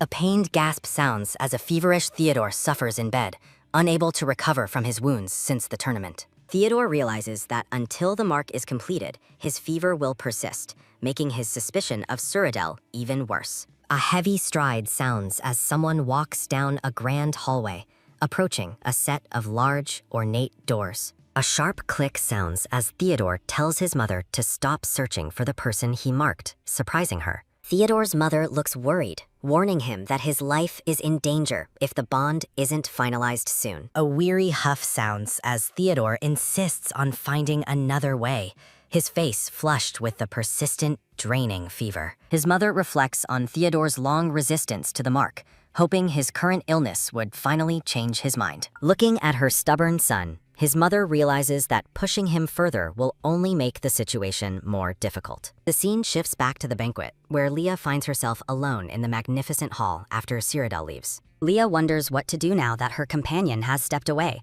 feeling a bit lost in the crowd. Bella spots Leah and calls her over, wanting to introduce her to some important figures at the party. A rhythmic clack sounds as Bella introduces Leah to the guests, establishing her as a ward of the whale family. A sharp tap sounds as a noblewoman recognizes Leah as the girl Cyrodiil brought home from the hunting competition. The group of high society ladies laughs together, their amusement filling the air as they inspect the young guest. A frantic sweat sounds as Leah realizes these are the most powerful noblewomen, making her incredibly nervous and overwhelmed. Bella explains that her son's unique nature as a beastman makes Leah's appearance a rare sight for their social circle. The ladies discuss Cyrodiil's strength and status, noting that his power is legendary because he has no natural predators. A sharp snap sounds as a lady closes her fan, asking if Bella plans to marry Leah to Cyrodiil. Bella clarifies that Cyrodiil has no interest in marriage, promising she won't force them into a match they don't want. A sudden flash sounds as Bella declares she will support Leah's choice of partner,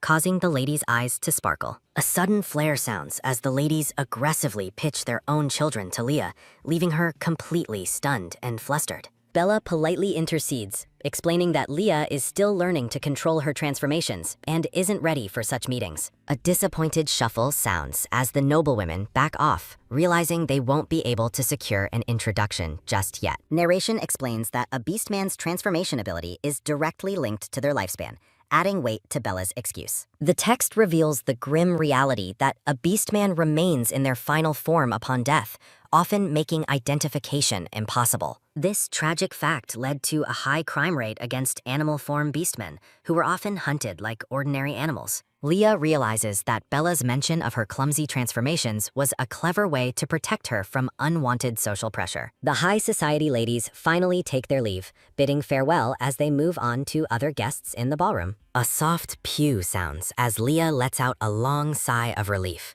glad that the overwhelming encounter is finally over. Bella smiles warmly as she tells Leah she is free to enjoy her very first banquet now. Leah is eager to start her night of fun and looks forward to eating something delicious. As Leah approaches a dessert table, a blonde nobleman watches her from behind with a focused gaze. The nobleman approaches Leah with a charming smile, complimenting her beauty and asking for a dance. Leah firmly rejects the man, stating she already has a partner, which leaves him visibly stunned. Another man invites Leah for a chat, but flees when she asks to bring Cyrodiil along. The man runs off sweating and stuttering, making a desperate excuse about a pressing appointment. Cyrodiil beams a radiant smile while 3 terrified noblemen tremble in fear behind him. Leah enjoys her cake, wondering why people fear Cyrodiil, yet desire a connection to his family. Leah's attention shifts as she spots Cyrodiil interacting with a lady in a green gown. A tense atmosphere settles as Cyrodiil confronts the auburn-haired woman in the green dress. The lady in green is visibly shaking with terror as Cyrodiil looms over her with a cold smile. Cyrodiil bluntly declines her dance request, stating he does not socialize with those who fear him. Hiding behind a pillar, a bewildered Leah questions Cyrodiil's odd excuse about preferring a penguin. The lady angrily accuses Cyrodiil of lying about his preferences just to avoid her. Cyrodiil's expression turns dangerously dark as he asks her to repeat her insult. Leah steps out to intervene, her presence surprising Cyrodiil as she prepares to settle the dispute. Leah's thoughts question why the lady is forcing herself on a man who clearly has no interest. Leah steps between the two, confronting the lady as the tension in the room hits a breaking point. The lady in green insults Leah's status, warning her not to meddle in high society business. Leah points a finger and shouts that she simply cannot ignore such rude behavior. Leah continues her passionate outburst as Cyrodiil watches with an amused, proud expression. Leah stands her ground, declaring she will interfere despite the lady's protests. Cyrodiil playfully confirms that Leah is indeed his partner, much to her chagrin. A sharp fip sounds as Leah dismisses the lady and tells Cyrodiil it is time to leave. A sharp swoosh sounds as Cyrodiil catches Leah's hand, following her lead as they walk away. Cyrodiil leads Leah through the hall, his smile returning as they leave the angry lady behind. A soft grumble sounds as Cyrodiil mentions their previous night's embrace, stunning the eavesdropping lady. The auburn-haired woman blushes in shock and confusion over the scandalous mention of a hug. Leah panics as the lady runs away crying, but Cyrodiil promises to handle the misunderstanding. Cyrodiil beams a dazzling, flowery smile that momentarily takes Leah's breath away. A soft gasp sounds as chibi Leah reflects on how stunningly beautiful Cyrodiil's smile can be. Rumors swirl among the guests about Leah's involvement, though she remains oblivious to the chatter.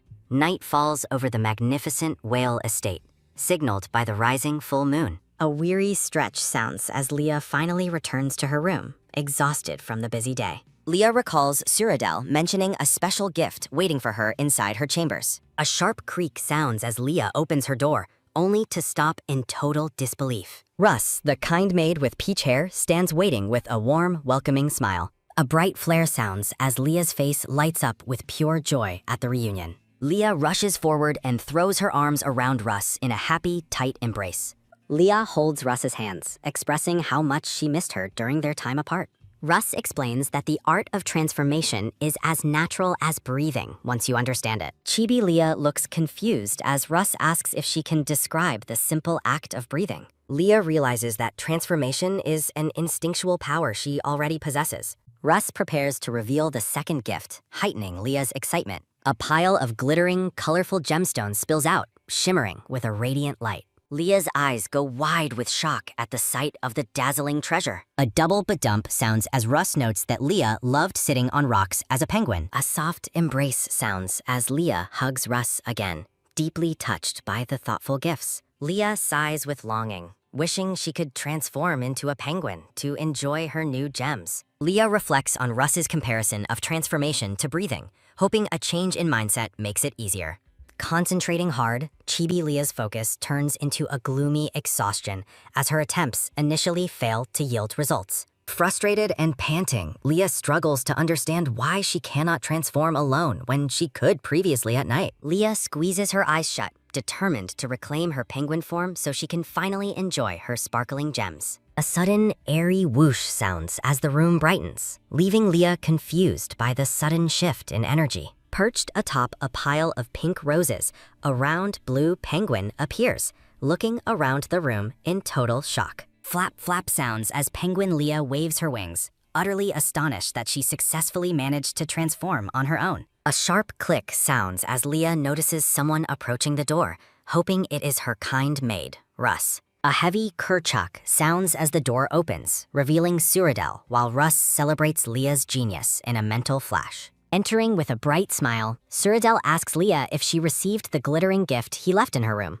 Cyrodiil stops dead in his tracks, staring blankly at the small blue penguin sitting atop the mountain of gemstones. Leah remains frozen in her animal form, her wide eyes staring back at the silver-haired man in awkward silence. Cyrodiil's expression remains unreadable and still as he processes the sight of the penguin, enjoying her treasure. Breaking the silence, Cyrodiil notes that Leah seems to be having an exceptionally good time with his gift. A panicked groan sounds as Penguin Leah sweats, terrified that Cyrodiil has finally recognized her true identity. A soft nod sounds as Cyrodiil begins to back away, apologizing for the interruption and closing the door. A sharp snap sounds as the door closes, leaving Penguin Leah alone and bewildered on her pile of gems. Cyrodiil suddenly peeks back through the doorway, catching Leah off guard as she wonders what he wants now. Rhythmic flap sounds as Leah reacts to him calling her name, her heart racing as her secret feels exposed. A loud shout sounds as Penguin Leah lunges towards Cyrodiil, unable to contain her shock and frustration any longer.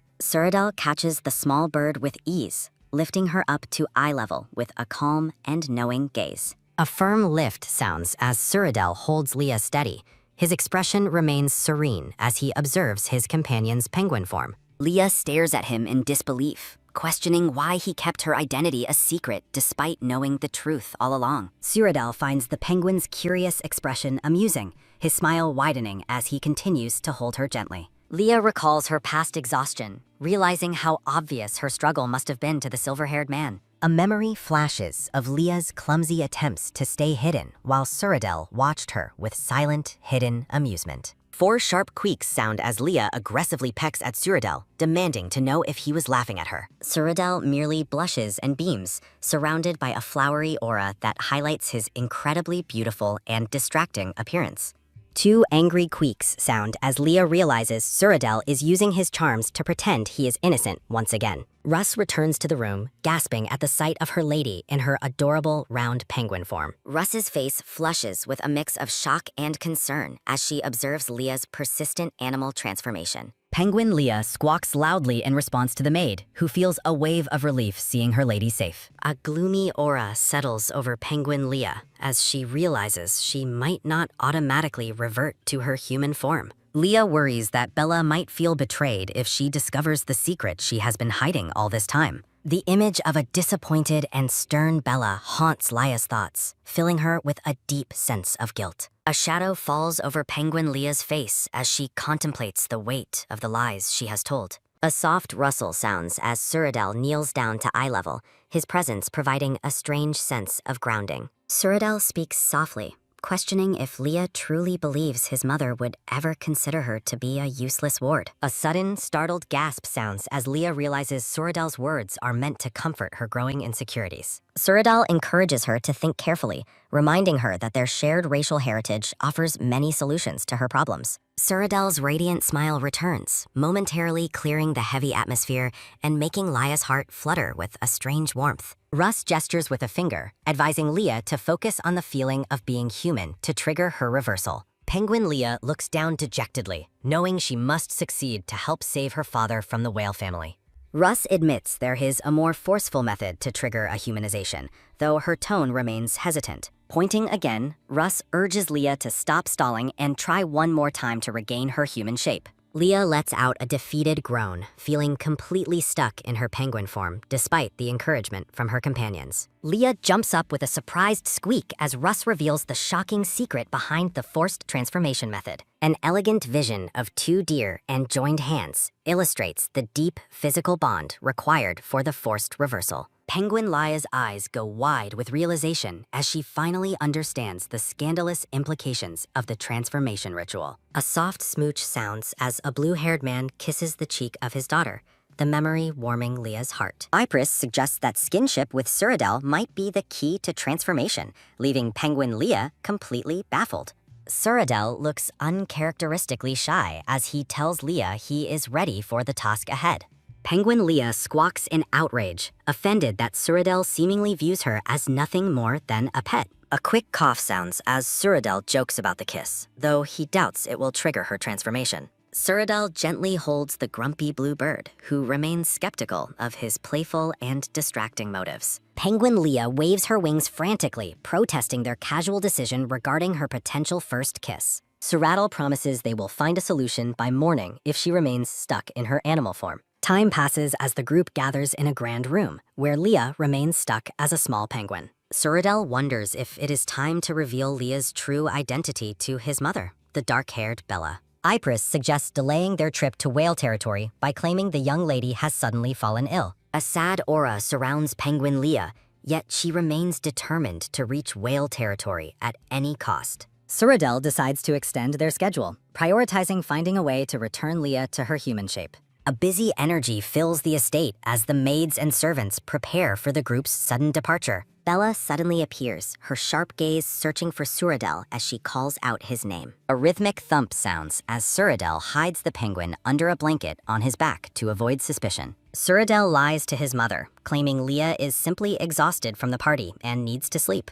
A frantic thump sounds as Leah panics under the blanket, terrified that Bella might discover her secret. Bella grows concerned, suggesting Cyrodiil remove the blanket before the young lady suffocates in the heat. A soft rustle sounds as Cyrodiil makes a quick excuse about Leah's sensitivity to the bright sunlight. Bella remains silent, her unreadable expression adding a layer of tension to the secret they are carrying. Cyrodiil advises his mother to be more mindful of her actions when dealing with his companion, Leah. Bella questions his request for caution, agreeing to overlook any thoughtless behavior for the time being. Bella warns Cyrodiil that she will question his sincerity if Leah ends up getting hurt in any way. Leah peeks out in confusion, wondering what the dark-haired woman truly means by her cryptic warning. Cyrodiil beams a radiant, flowery smile as he tries to ease the atmosphere before their departure. A bright smile continues to light up Cyrodiil's face as they prepare for their long journey. Bella watches them with a lingering silence, her thoughts remaining hidden behind her calm and regal facade.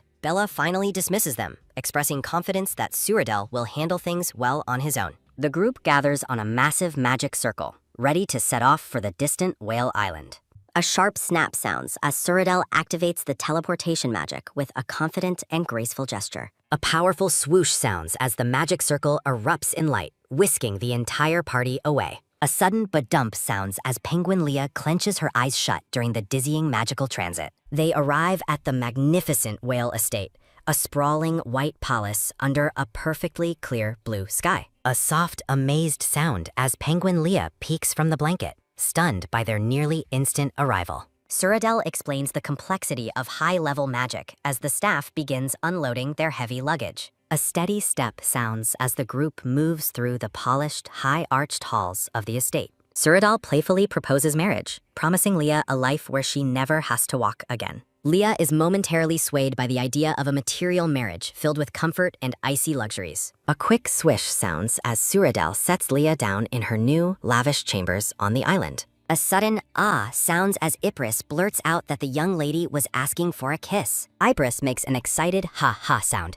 pushing for the romantic moment, while Penguin Leah panics. A sharp swish sounds as Cyrodiil intervenes, telling the maid to stop trying to force skinship.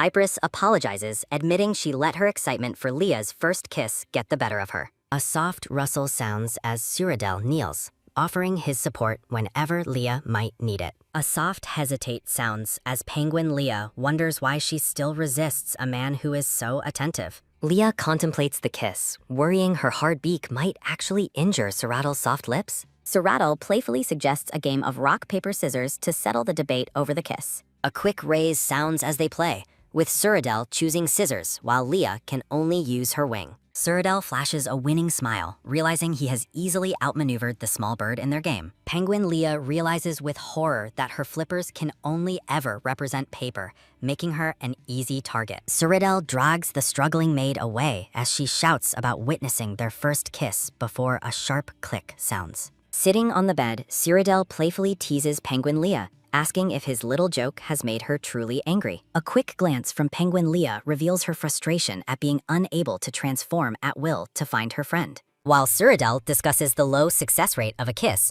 Penguin Leah plots a painful surprise for the silver-haired man. An erg sounds as Penguin Leah aggressively pecks Cyrodiil's chin, taking her revenge for his constant playful teasing. A sudden burst of magic reveals Leah's human form, seated directly on Cyrodiil's lap amidst a romantic, flowery backdrop. A soft laugh sounds as dark-haired Leah smiles brightly, teasing Cyrodiil about how much he clearly likes her. Cyrodiil looks completely caught off guard by Leah's bold transformation and her teasing comment, his face turning quite red. Leah leans in closer to the flustered silver-haired man, questioning why he is suddenly avoiding eye contact with her. A loud open sounds as Bella enters the room, cheerfully offering to show Leah around the magnificent castle grounds. A sudden appear sounds as Bella freezes in shock, witnessing Leah and Cyrodiil in an intimate position on the bed. A frantic panic sounds as Cyrodiil claims they were having secret time, making Leah blush as his mother watches. A soft creak sounds as a blushing Bella apologizes for the intrusion and promises to see Cyrodiil alone later. A sharp click sounds as the door closes, leaving the two alone again in their incredibly awkward and compromising position. Hitting him repeatedly, Leah shouts that he created a misunderstanding, while a painful ouch sounds as he takes the hits. Leah prepares to leave the bed to explain the situation to Bella, but her departure is cut short by Cyrodiil. A soft hug sounds as Cyrodiil pulls Leah back into a tight embrace, ignoring her frantic demands to let go. Surrounded by roses, the two share a tense but romantic moment as Cyrodiil refuses to release the dark-haired girl. The silver-haired man holds Leah closely, his expression soft while she remains frozen in the middle of their flowery surroundings. Leah demands to be released, her face flushed with embarrassment as she struggles against the silver-haired man's persistent hold. Cyrodiil maintains his gentle embrace, appearing perfectly content despite Leah's protests and her obvious confusion at his sudden affection. Leah orders him to teleport to his own room so she can dress properly and meet with Lady Bella. Cyrodiil realizes teleportation is a viable solution, looking pleasantly surprised by this simple suggestion while Leah watches him expectantly. Beaming with delight, Cyrodiil calls Leah a genius and activates his magic, disappearing in a swirl of blue energy. Now dressed in an elegant blue gown, Leah stands by the door and lets out a long, weary sigh. Leah worries about the lingering misunderstanding between her and Cyrodiil, hoping that Bella has already heard the truth. Chibi Leah paces nervously outside the door, debating whether it is the right time to enter and face the music. Peeking through the door, Leah calls out to Lady Bella, wondering what exactly is happening inside Cyrodiil's private chambers. Bella stands with a foreboding aura, her serious expression suggesting that the misunderstanding is far from being resolved. Leah decides to take matters into her own hands, hoping to clear the air while she is still there. Leah begins her explanation, but her hands are suddenly gripped tightly by the dark-haired woman in front of her. Bella apologizes for her earlier behavior, leaving Leah completely baffled as the expected anger is nowhere to be found. Bella speaks about their relationship and age, while a confused Leah can only wonder what the woman is implying.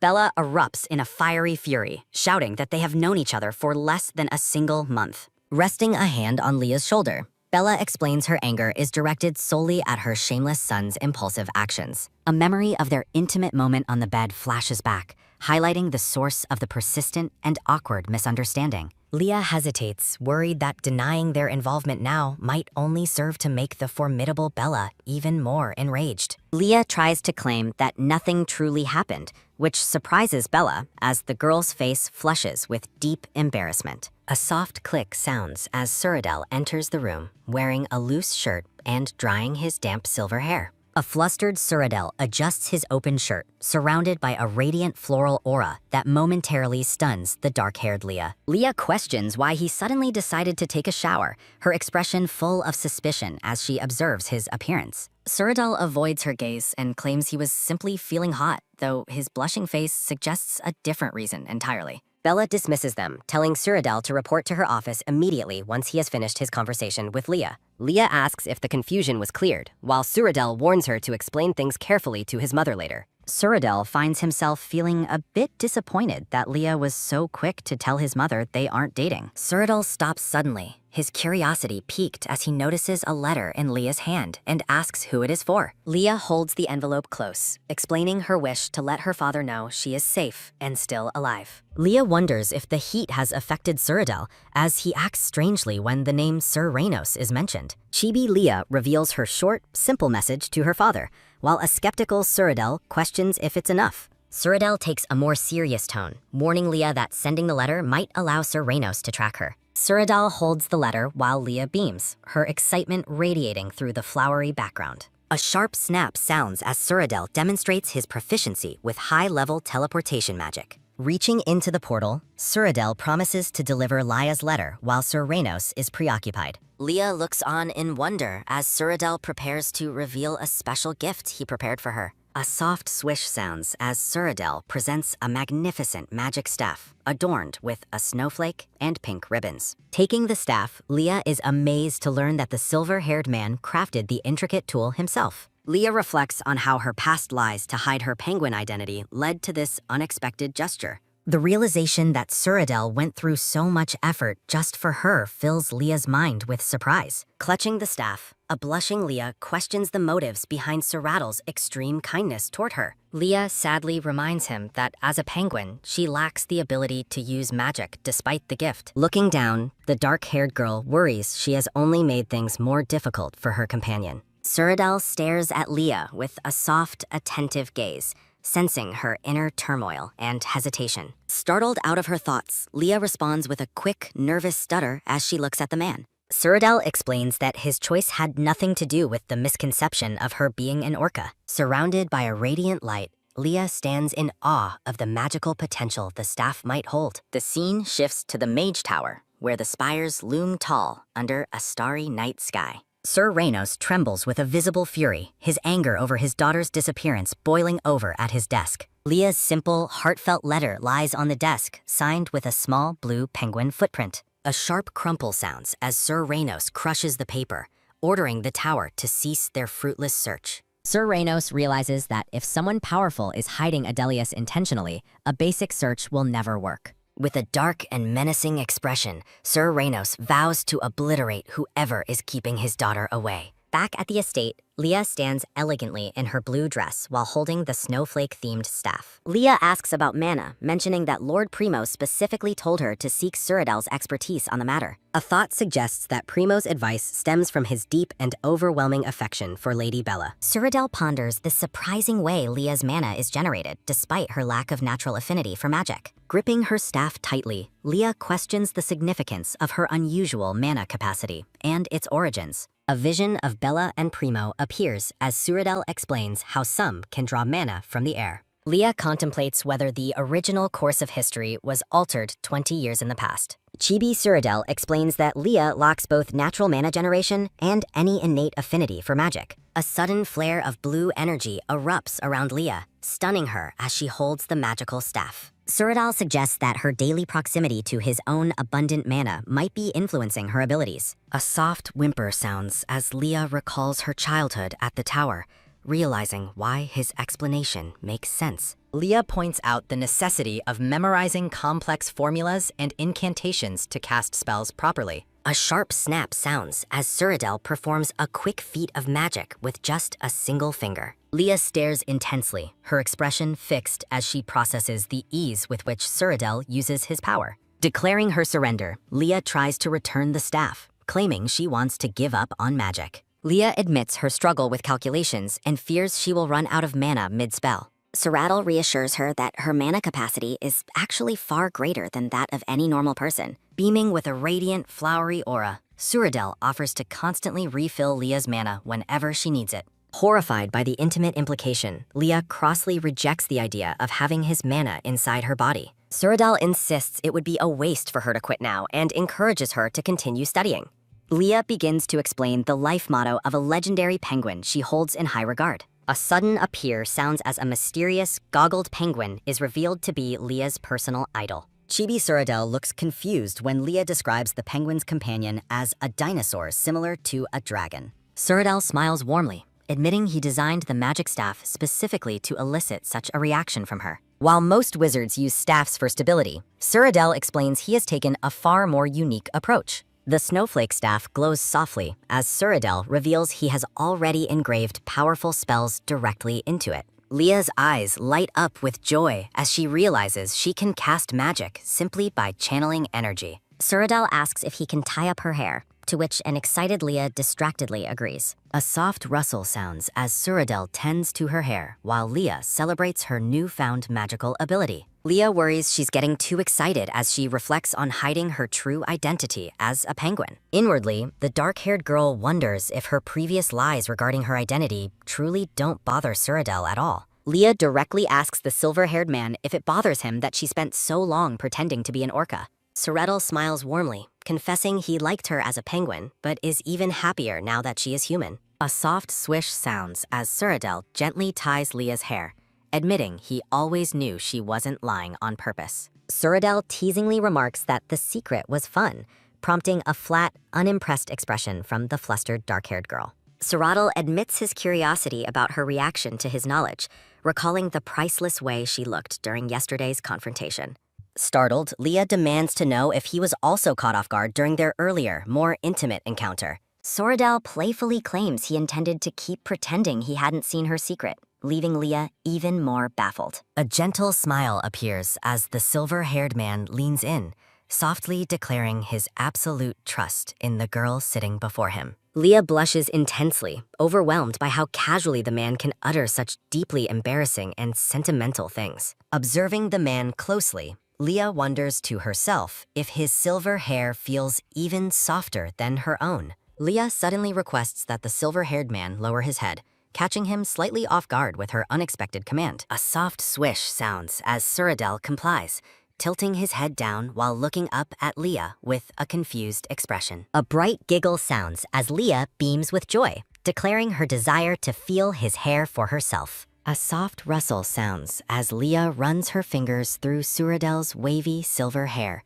marveling at how smooth it feels. A soft rustle sounds as Leah continues to stroke his hair, noting that it possesses a surprisingly pleasant and calming scent. A soft swish sounds as Leah leans in close, noting his hair smells of the ocean, which leaves Suradel stunned. Suradel stares back with wide eyes and a blushing face, clearly overwhelmed by Leah's sudden and intimate proximity. The scene lingers on the close physical contact between them, highlighting the growing tension in the quiet room. Leah pulls back with a radiant smile, seemingly oblivious to the massive effect her actions have had on her companion. Surrounded by blooming roses, a dazed and deeply flustered Suradel struggles to process the sudden display of affection. Leah continues to beam with happiness, her joyful expression standing in stark contrast to the silver-haired man's internal chaos. A sharp whoosh sounds as Suradel stands up to leave, his movements awkward as he tries to regain his composure. Suradel apologizes for the quick departure,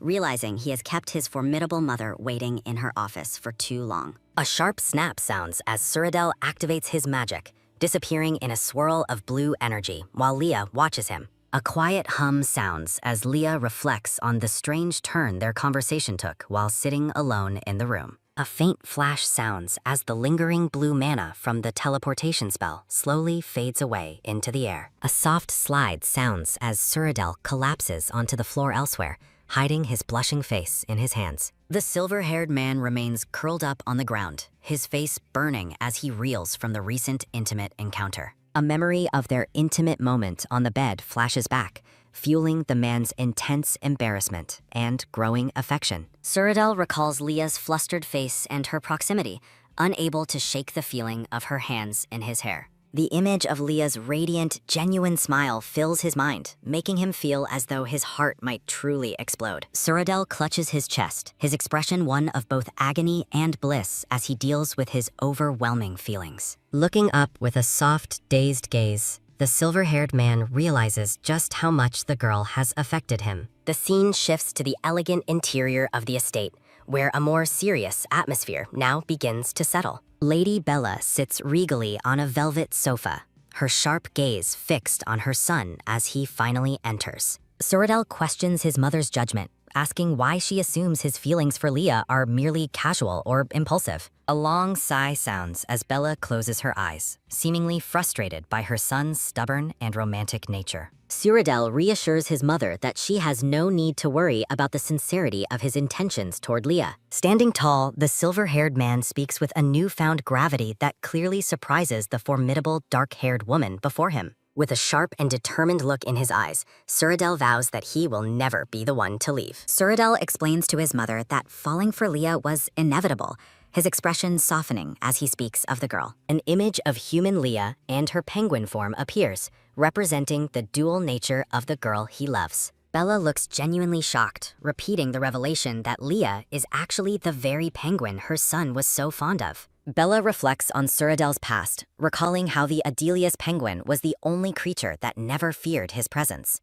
A vision of the past shows a lonely Suradel with the small blue penguin, his only friend in a world of fear. A soft sound follows his nod as Suradel confirms that Leah has become his entire reason for living. A soft thud sounds as Bella leans forward in relief, her heavy heart finally lightened by the truth. A soft swish sounds as Suradel comforts his mother, who asks if he is truly okay with Leah's identity. Lady Bella dismisses her son's concerns, declaring that something more joyful has happened, rendering his worries irrelevant. Grasping his hands firmly, the dark-haired woman reminds the silver-haired man of his paramount importance to their family. Suradel smiles confidently, promising his mother that he will put forth his absolute best effort to win Leah over. Surveying the overwhelming stacks of paperwork, Suradel realizes his father rushed his tasks just to see his mother sooner. Lady Bella bids her son good luck as he prepares to depart their meeting for his own romantic pursuit. When his mother questions his destination,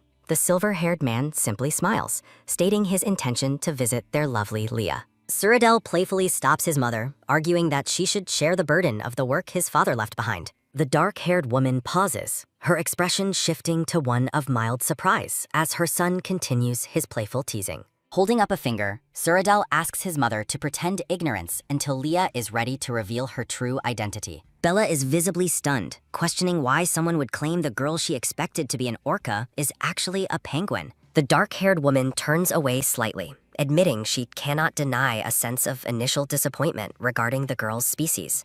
Standing nearby, Suradel explains that Leah has been feeling incredibly anxious about the secret she has been keeping. Surrounded by a floral aura, the silver-haired man looks ahead with a gentle and determined gaze filled with affection. The pair works together in the study, acknowledging the heavy workload they have both successfully managed to complete. Lady Bella offers her son a small note, mentioning that his father, Primo, requested she deliver it to him. Suradel takes the note, a subtle smirk playing on his lips as he examines the message from his father. With a radiant and charming smile, the silver-haired man seems invigorated by the new information he has received. A loud creak sounds as the ornate doors are thrown open, and a voice calls out Leah's name. Startled in her room, Leah looks up to find Suradel standing there, catching her completely off guard at this hour.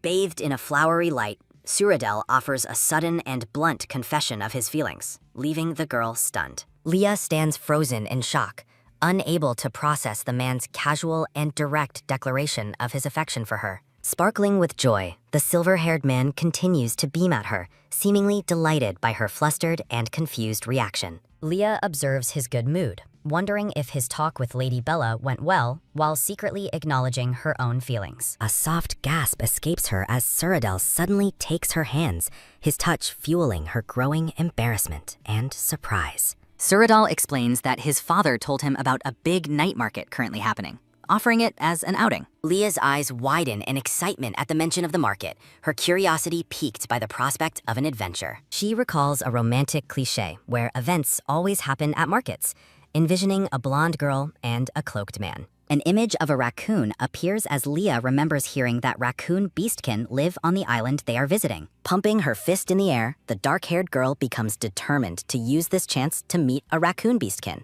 The night market is a vibrant spectacle of warm lights and bustling crowds, creating a festive and lively atmosphere. They pass through various stalls filled with colorful fruit and happy townspeople, the market's energy being truly infectious. Arriving at the market, Leah is dressed in a sailor-style outfit and marvels at the incredible sights around her. Cyrodiil notices she brought her snowflake staff along, expressing his genuine happiness that she seems to like the gift. He mentions plans to practice her animal transformation and mana handling at the sea tomorrow, keeping his gaze soft. Leah worries about his busy schedule, but the silver-haired man jokingly calls the practice a legal way to slack off. Internally, Leah worries that Hanu and Russ might feel awkward around their superior and suggests a more efficient search strategy. Leah suggests to the orange-haired pair that they should explore separately, allowing them some freedom while she remains with Cyrodiil. Hanu tries to uphold his duty as an escort, but his protests are interrupted by a sudden playful shove.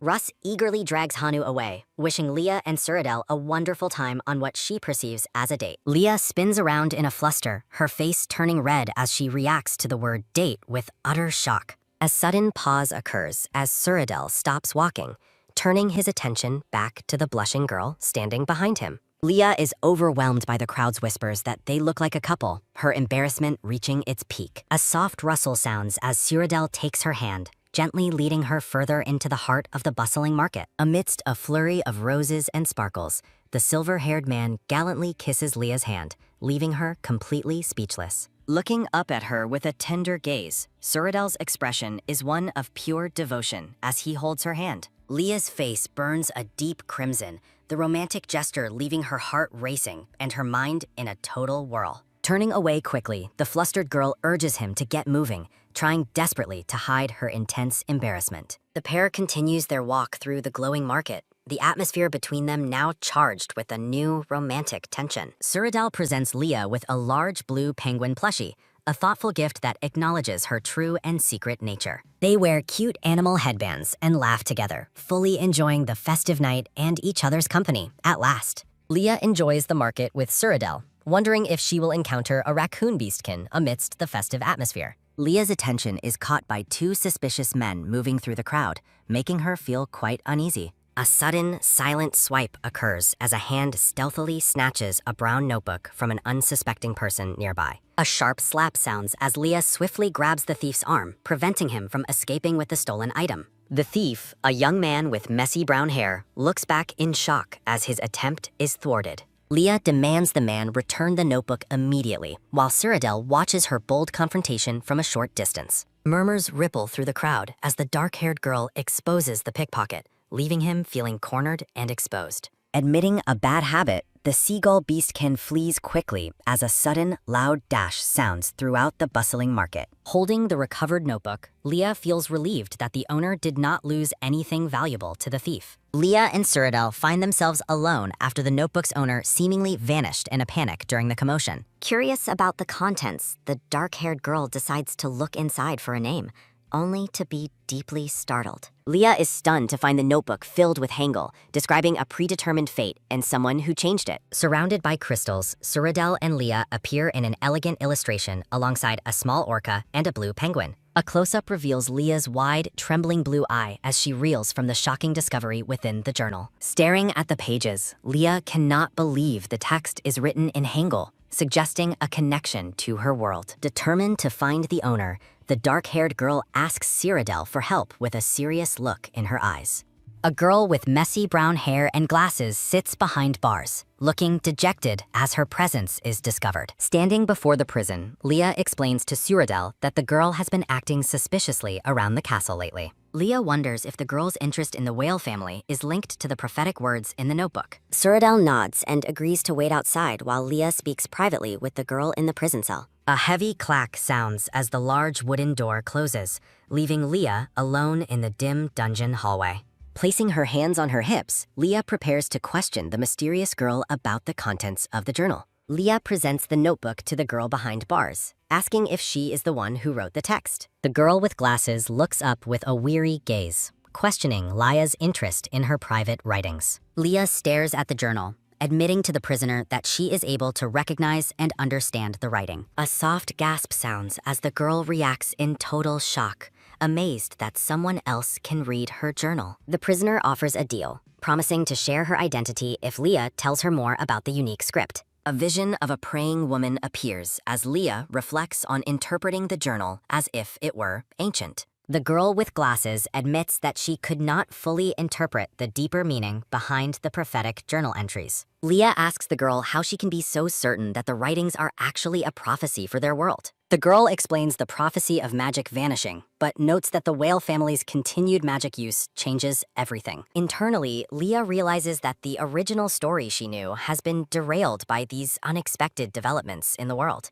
With fire in her eyes, the girl passionately explains her journey to Whale Island to uncover the truth about fate. Lia observes the girl's intense obsession, questioning why the prophecy seems to consume her entire being so completely. The girl compares her quest to the excitement of alchemy, causing Lia to pause in surprise at the term. Suspecting the girl is a scientist-type alchemist, Lia asks if she is actually the raccoon beastkin she was seeking. The girl, Nikita, confirms she is a raccoon beastman, leaving Lia delighted by this unexpected and timely discovery. Lia considers offering her help to unravel the prophecy as a way to win Nikita's cooperation and trust. Realizing she can change the future, Lia hopes to prevent the extinction of pure-blooded humans through the prophecy. A wave of hope washes over Lia as she realizes this discovery might finally allow her to save her father. Nikita looks up with a bright, hopeful expression, clearly eager to work with someone who can read the text. Lia promises her assistance in exchange for a future favor, keeping her antidote research as a vital backup plan. Nikita's face flushes as she looks away, seemingly embarrassed but moved by Lia's genuine offer of partnership. A speech bubble appears as Nikita agrees to investigate the whale family and the mysteries surrounding their unique fate. Lia plans to spend her time on Whale Island investigating the family while focusing on her animal transformation practice. Her ultimate goal is to return to the capital and work with Nikita to save all pure-blooded humans. Suretel's voice calls out to Lia, asking if she is ready to begin her practice near the Grand Estate. A soft rustle sounds as Suretel takes her hand, preparing to teleport them to the seaside for their training. The pair floats amidst a sea of white clouds and blue sky as they travel toward their coastal destination. A loud splash sounds as the scene shifts to the rhythmic, crashing waves of the deep blue ocean.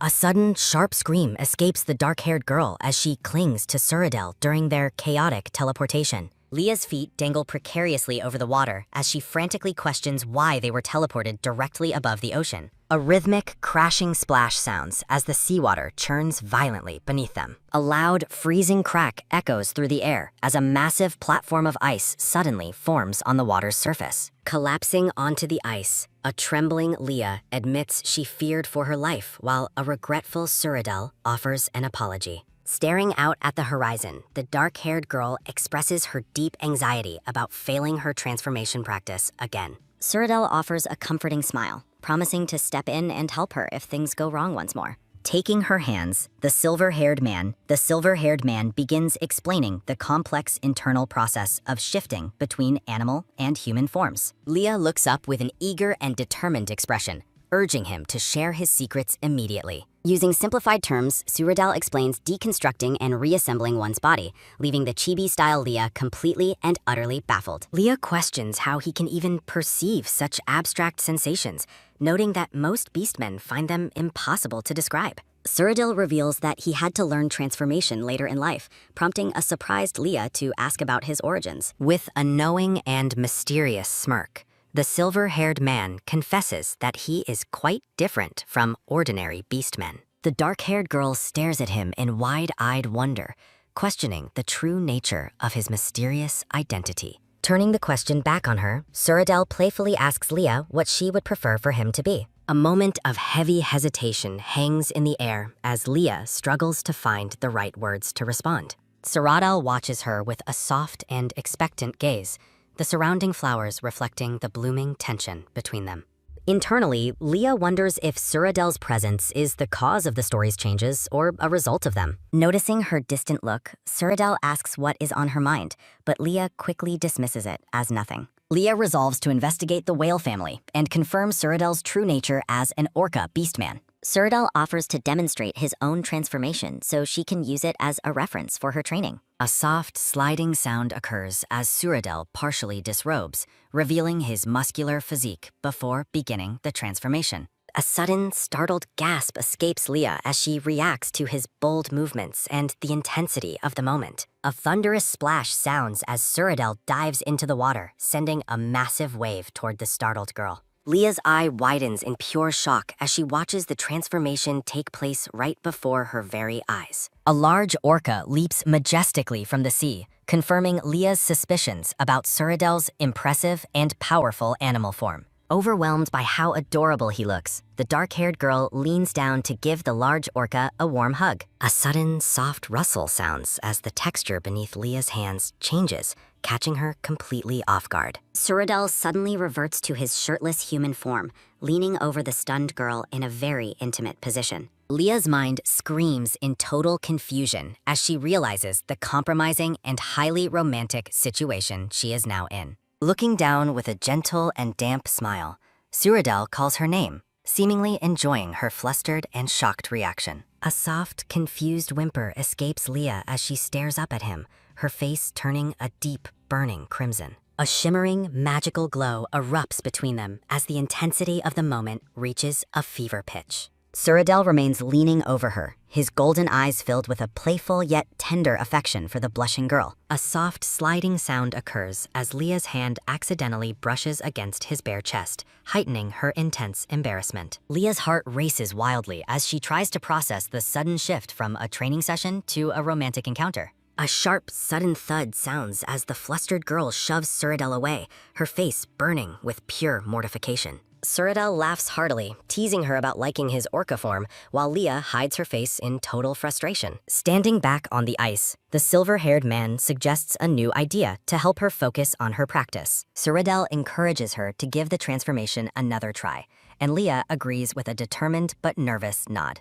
Closing her eyes tightly, the dark-haired girl focuses all her energy on trying to trigger the change. A low, straining grunt sounds as Leah pushes herself to the limit, yet her human form remains unchanged. Collapsing in a heap of dejection, Leah groans in disappointment as her latest attempt ends in total failure. Ceradel reassures her with a kind smile, telling her not to feel bad and that success will come. Despite his encouragement, Leah looks down with a somber expression, feeling the weight of her repeated failures. To lift her spirits, Ceradel reminds her that they still need to test her powerful new snowflake staff. Leah's interest is piqued as he suggests that a simple spell should show immediate and rewarding results. Ceradel suggests starting with a basic ice ball, guiding her toward her first successful use of magic. Standing behind her, Ceradel guides Leah as she grips the staff, a vibrant blue mana beginning to swirl. A soft, crackling hum sounds as a brilliant sphere of blue magical energy forms in his palm. Confident she understands the technique, Leah eagerly asks to attempt the magic spell herself. Standing tall on the ice platform, Leah prepares to channel her mana under Sir Hannes's watchful eye. With a bright smile, the dark-haired girl invokes the ice ball spell, her snowflake staff glowing. A sudden, radiant flash occurs as a massive, multifaceted ice crystal rapidly forms above Leah's magical staff. Leah's eyes go wide with pure shock as the supposedly simple spell grows unexpectedly and dangerously large. Panic sets in as Leah frantically questions how long the massive ice formation will continue to expand. A wide view reveals the gargantuan ice sphere towering over the small figures of Leah and her guard. A loud, crystalline crash sounds as the overwhelming power of the spell manifests into jagged, towering ice spires. Standing amidst the frozen landscape, the pair remains silent, dwarfed by the sheer scale of the magical outburst. Trembling with nerves, Leah skeptically asks if that was truly meant to be a simple, beginner-level spell. The guard notes her latent magical ability is far stronger than expected, advising her that more practice is necessary. Shifting to the coastal town, the dark-haired girl reflects on the timeless beauty of the shimmering blue sea. Deciding to explore since major issues are resolved, Leah hums a cheerful tune while walking with Sir Hanu. A soft, sliding sound occurs as a blue-haired boy passes Leah on the street, his face hidden in shadow. Startled by a commotion, Leah stops in her tracks as she hears townspeople shouting about a recent crime. Angry local men vent their frustration, searching for a pickpocket who dared to operate within their specific territory. Concerned by the news, Leah decides to check her own pockets just to be safe while wandering. A sharp electric shock of realization hits Leah as she finds her pocket completely empty and her money gone. Furiously, Leah orders Sir Hanu to catch the thief, desperate to recover her father's precious emergency funds. Watching the pursuit with fierce determination, Leah cheers for the pink-haired guard to corner the fleeing pickpocket. Confronting the captured thief, Leah demands her money back, while the blue-haired boy glares back with defiance. The boy remains stubbornly silent, prompting Leah to question his cold, unapologetic gaze as he turns away. Losing her patience, Leah raises her staff, threatening to use magical force if he refuses to cooperate. A heavy, rhythmic thud sounds as the dark-haired girl uses her staff to teach the thief a lesson. The blue-haired boy cowers on the ground, shielding himself as Leah continues her stern, physical lecture. Leah scolds him for stealing, but the boy bitterly retorts that finding work is impossible for someone like him. A sudden, sharp realization hits the boy, his expression twisting with a mix of fear and deep-seated resentment. Sir Hannes's expression turns grave as he places a protective hand on Leah, suggesting they leave immediately. Confused by his sudden seriousness, Leah asks what's wrong, while the guard warns that this boy is dangerous. The pink-haired guard explains that two groups are strictly banned from whale territory: serious criminals and certain beastmen. Sir Hanu reveals the boy is a shark beastman, a group held in deep contempt by the whale family. Leah's eye widens in pure shock as she processes the boy's true identity and the danger it implies. Watching Sir Hanu, Leah wonders what ancient conflict between orcas and shark beastmen caused such murderous hatred. The blue-haired boy speaks up, declaring that his entire existence was systematically ruined by the whale family's orcas. Leah reacts with stunned silence, her face pale as she listens to the boy's harrowing and unexpected claim. The boy reveals a dark secret, claiming no shark beastman alive today has their own biological parents. He explains that a woman from the whale family slaughtered all the adults, leaving only the young children. A grim vision depicts Lady Bella standing over fallen bodies, her spear dripping as she carries out her massacre. Leah looks on with growing horror as the boy describes being raised by a figure known only as Mama. With bared teeth, the boy admits that Mama does not see them as her children or family. A somber thought bubble appears, explaining that the orphans are merely tools used for Mama's personal revenge. Looking back at Leah, the boy asks where else a person in his desperate situation could possibly go. A low, weary groan sounds as the blue-haired boy admits he is reaching his absolute breaking point. He compares their plight to the power of the whale family's great wizard Cyrodiil and the lethal Lady Bella. Questioning his choices, Leah asks why he remains under such an abusive guardian if he hates it. The boy scoffs, explaining that people on land look down on them as nothing more than mere fish. A wide shot of the port city emphasizes his isolation, having been banned simply for his beastman nature. Gesturing wildly, the shark beastman claims the only sanctuary left is an island populated by his own kind. He asks Leah if she intends to hand him over, while she reflects on the depth of the grudge. A vision of a shark and orca battling illustrates Leah's fear that this cycle of hatred will end tragically. Leah resolves to persuade Jerome to help her protect the whale family from the threat of his mysterious Mama. Looking at Jerome, Leah decides she must use him to monitor the dangerous movements of the shark beastmen. Leah confronts the blue-haired boy on the street, while Sir Hanu keeps a watchful eye on the tense exchange. The dark-haired girl teases a defensive Jerome, playfully threatening to hit him again if he remains uncooperative. Looking defeated and frustrated, the blue-haired shark beastman finally mutters that his name is Jerome. A sudden, sharp thud sounds as Leah cheerfully accepts his introduction, placing her hands firmly on his shoulders. Jerome reacts with wide-eyed shock when Leah unexpectedly orders him to meet her at this exact spot tomorrow. Leah gives him a playful look as the boy wonders what the dark-haired girl is even thinking. Peeking out from the side, Leah reminds him one last time to be there at the same time tomorrow. Jerome storms away while shouting his defiance, leaving Leah smiling brightly as she prepares to head back. Sir Hanu turns to the dark-haired girl, skeptically asking if it is truly wise to let the boy go. A quick, rhythmic tapping sounds as Jerome sprints through the stone streets, desperate to return home before being missed. A wide view reveals the peaceful coastal town, its buildings nestled against the lush, green forested cliffs. Jerome stands alone in a grand hallway, trembling with fear because missing his quota will surely enrage Mama. A sudden heavy thud sounds as a hostile man grabs Jerome, mocking him for returning empty-handed yet again. The men laugh cruelly, taunting Jerome for his inability to steal or fight despite being a shark beastman. Gritting his teeth in silent agony,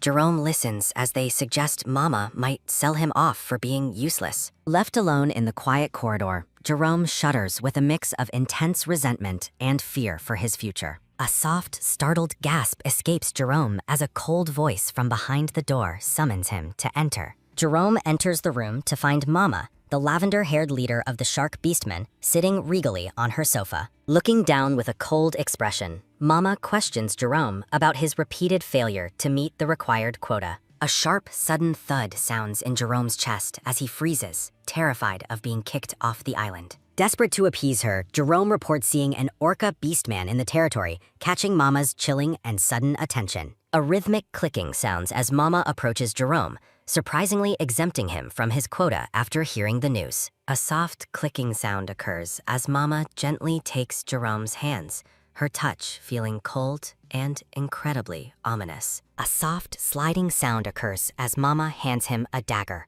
coldly ordering him to kill the new orca. A heavy rhythmic thud sounds as Jerome leaves, looking back with a deeply conflicted and weary expression. Mama stands alone in the room, her silhouette illuminated as she dwells on her dark plans for revenge. Mama smiles wickedly, promising to savor every moment of Lady Bella's suffering once the young orca is dead. A soft, rhythmic clicking sounds as Leah and Sir Hanu walk through the town square the following morning. Leah reflects on the harrowing story Jerome told her, her expression turning somber and deeply troubled. She remembers Jerome's claim about an orca woman slaughtering his people, a secret that continues to haunt her. Leah finds it impossible to believe that the kind Lady Bella she knows could ever commit such a massacre. Shifting to the palace, Leah enjoys a private meal with Lady Bella, who seems cheerful despite the underlying tension. Leah cautiously brings up her encounter with the hostile shark beastman, hoping for an explanation from the older woman. Leah asks Lady Bella if something significant happened in the past to cause such hatred from the shark beastmen. A soft, sliding sound occurs as Lady Bella wipes her mouth, her golden eyes turning grave and distant. Lady Bella reveals that the bitter conflict stems from a tragic incident that occurred 30 long years ago. The scene shifts to the past, depicting what appeared to be an ordinary day in the orca village. Shark beastmen suddenly stormed the village, accusing the orcas of killing a shark and removing its liver. A dark-haired orca woman reacts with shock, questioning why the shark beastmen are barging in with such accusations. The shark beastman shouts in a blind fury, refusing to believe their innocence given the specific nature of the wounds. Narrative text explains that because only orcas or humans could target a shark's liver, the orcas became primary suspects. Though a wild orca was the true culprit, the shark beastmen unfairly held the orca beastmen responsible for the death. The orca woman desperately argues that beastmen do not interfere with nature, but the sharks refuse to listen. A thunderous crackle sounds as a mysterious fire erupts, consuming the orca village in a terrifying and sudden inferno. Amidst the chaos of the fire, the shark beastmen launched a brutal massacre, killing every orca in the village. Lady Bella reveals she was the sole survivor of the slaughter, having been away at Primo's house that day. The scene depicts the dark aftermath of the attack as survivors of the massacre began to flee the island. Primo's parents, the leaders of the whale family, retaliated by driving every shark beastman off the island forever. Flashback shows younger Bella training with a sword, explaining her in-laws taught her to defend against shark attacks. Leah questions Bella about her past, asking if she eventually sought revenge against the hostile shark beastmen. Bella admits she only wiped them out because they wouldn't stop their relentless attacks on her life. Her eyes grow hard as she declares the shark beastmen crossed an unforgivable line with their actions. A happy vision of Bella's past shows her dancing joyfully in her wedding dress with her husband. The couple embraces tenderly, blissfully unaware of the tragedy that was about to strike their perfect day. Narrative text reveals the news of their wedding reached the vengeful sharks who lurked in the dark shadows. The joyous ceremony turned into a bloodbath as the sharks attacked, leaving Bella's in-laws dead in her defense. Driven by grief and rage, Bella mourned her lost family before setting out alone to find the shark village. Standing in the shark village with a spear, Bella fiercely announced herself as the last surviving orca beastman. A grim scene shows Bella standing over the bodies of the fallen shark beastmen she slaughtered in her retribution. Returning to the present, Bella looks downcast as she asks Leah if she considers her a terrible person. Leah holds Bella's hands firmly, reassuring her that she doesn't think she's terrible for surviving such a loss. Leah reflects on the cruelty of Bella losing 2 families, while Seradel's spirit watches over her with silent support. A sudden, loud pot sounds as Leah reacts with explosive passion, surprising Bella with her intense, empathetic outburst. Caught off guard by the girl's sudden energy, Bella stares at Leah with a look of stunned disbelief. Bella's face lights up with a warm, genuine smile as she thanks Leah for her kind and comforting words. Leah asks if only the young were spared, prompting Bella to reveal she spared 1 adult to raise them. Flashback shows a blood-splattered Bella sparing the lavender-haired woman, known as Mama, to care for the shark orphans. Chibi Bella asks if Leah has met Mama, but the girl lies while secretly resolving to investigate further. Nodding respectfully, Leah thanks Bella for opening up about such a painful and difficult chapter of her past. Bella looks away with a serene expression, finally feeling a sense of peace after sharing her burden with Leah. The scene shifts back to the town square, where Leah's earlier promise to meet Jerome tomorrow still echoes. Chibi art depicts a sulking Jerome beside an enthusiastic Leah, highlighting their contrasting moods for the next day. Leah stands in the street with Sir Hanu, her expression turning serious as she waits for the boy's arrival. Walking through the city, Leah voices her concern that Jerome might have returned to his life as a pickpocket. Overhearing local men bragging about catching a shark beastman, Leah stops dead in her tracks with a shocked expression. A man with a goatee mocks Jerome's weakness, revealing they sold the boy off for a very high price. Horrified realization washes over Leah as she processes the news that Jerome has been sold into human slavery. A sharp "tak" sounds as Leah slams her hand against a beam, demanding the men stop their casual conversation. Flanked by Sir Hanu, Leah confronts the traffickers, demanding to know exactly where and to whom Jerome was sold. A dismissive scoff escapes the man with the goatee as he defensively questions Leah's identity and her business there. Leah wears a chillingly calm smirk, realizing the men won't give up their information without a show of force. A thunderous quacka-kaka sounds as Leah unleashes a massive burst of ice magic, shattering the peace of the alleyway. The men lie unconscious on the ground as Sir Hanu looks on, impressed by Leah's refusal to show mercy. Standing over the defeated traffickers, Leah demands the final location of the shark beastman they sold into captivity.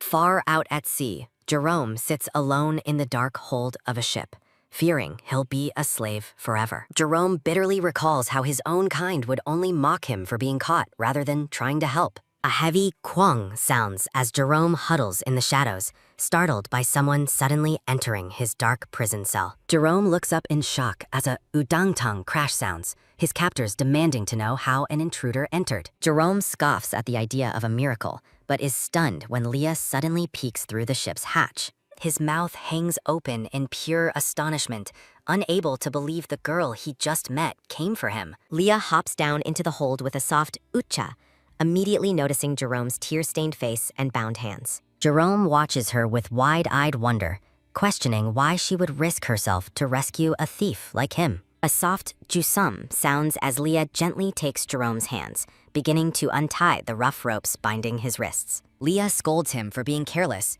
warning that he was nearly destined for a rich man's private aquarium display. Jerome can only mutter a confused response, overwhelmed by the kindness of a person he previously considered an enemy. A sharp chuck sounds as Leah finishes untying him, offering her hand with a bright, welcoming smile. Jerome looks up at Leah, his face flushing as he sees her bathed in a warm, hopeful glow of light. Sir Hanu watches from behind, urging them to leave the ship before the situation becomes even more dangerous. Leah smiles confidently, assuring Jerome that she has formulated a brilliant plan to deal with his captors. Reaching into her pockets, Leah reveals a beautiful ice wand, as Sir Hanu watches her with mounting apprehension. Leah unleashes her magic with a triumphant shout, encasing the entire slave ship in a massive, jagged prison of ice. Jerome hunches over on the shore, gasping for breath while Leah and Sir Hanu stand by after their escape. Jerome reflects on how he carried them back as a shark, questioning why Leah bothered to rescue a thief.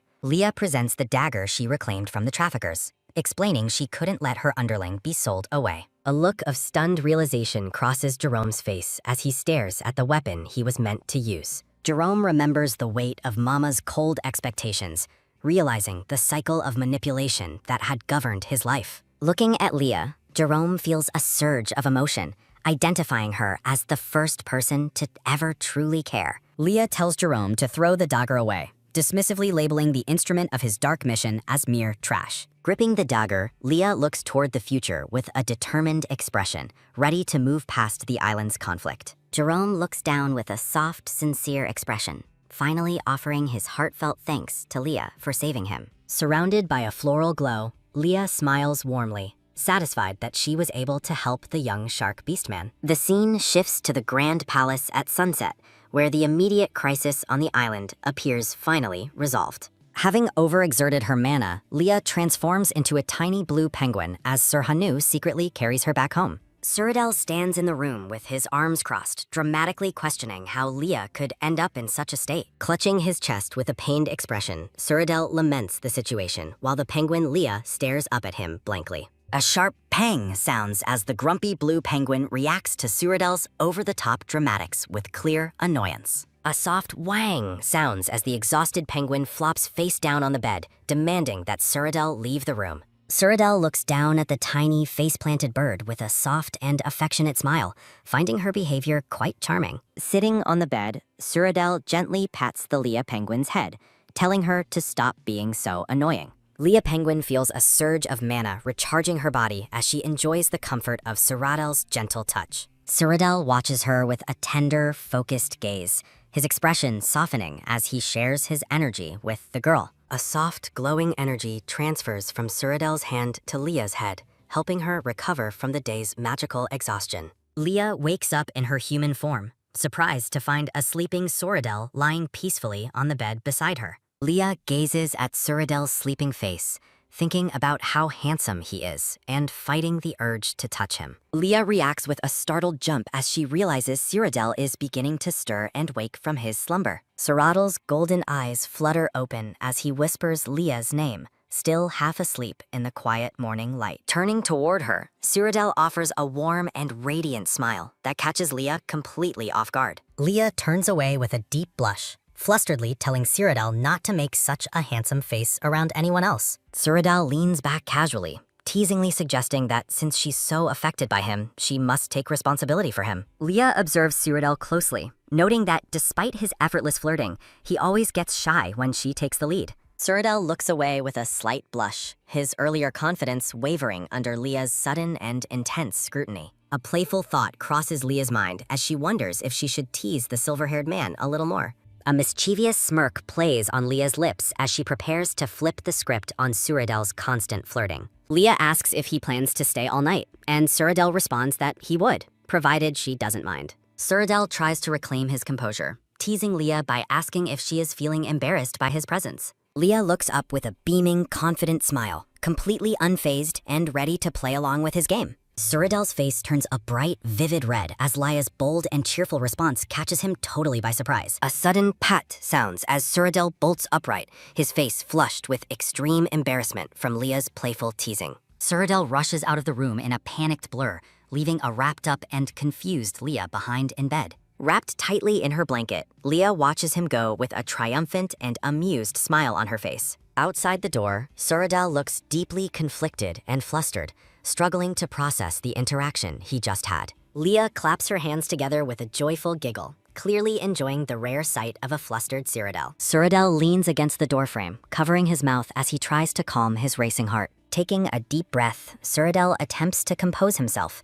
though his face remains dusted with a lingering blush. Back in bed, Leah rolls around and giggles to herself, finding the entire exchange incredibly satisfying and fun. The scene shifts to the next day, moving the story forward into the grand interior of the royal palace. Lady Bella sits at a table with a grave expression, her golden eyes filled with a heavy, somber weight. Lady Bella informs Leah that the schedule can no longer be postponed, signaling the start of a serious new chapter. Leah reflects on Lady Bella's kindness, resolving to finally reveal the truth about her secret Beastman identity. Leah approaches Lady Bella with a serious expression, nervously admitting that she has a confession she must share. Closing her eyes tightly, Leah shouts that she is actually not an orca beastman at all. Lady Bella remains remarkably composed, simply asking Leah to reveal what kind of beastman she truly is. Leah reveals she is a penguin beastman, surprised by Bella's calm while a chibi penguin looms behind her.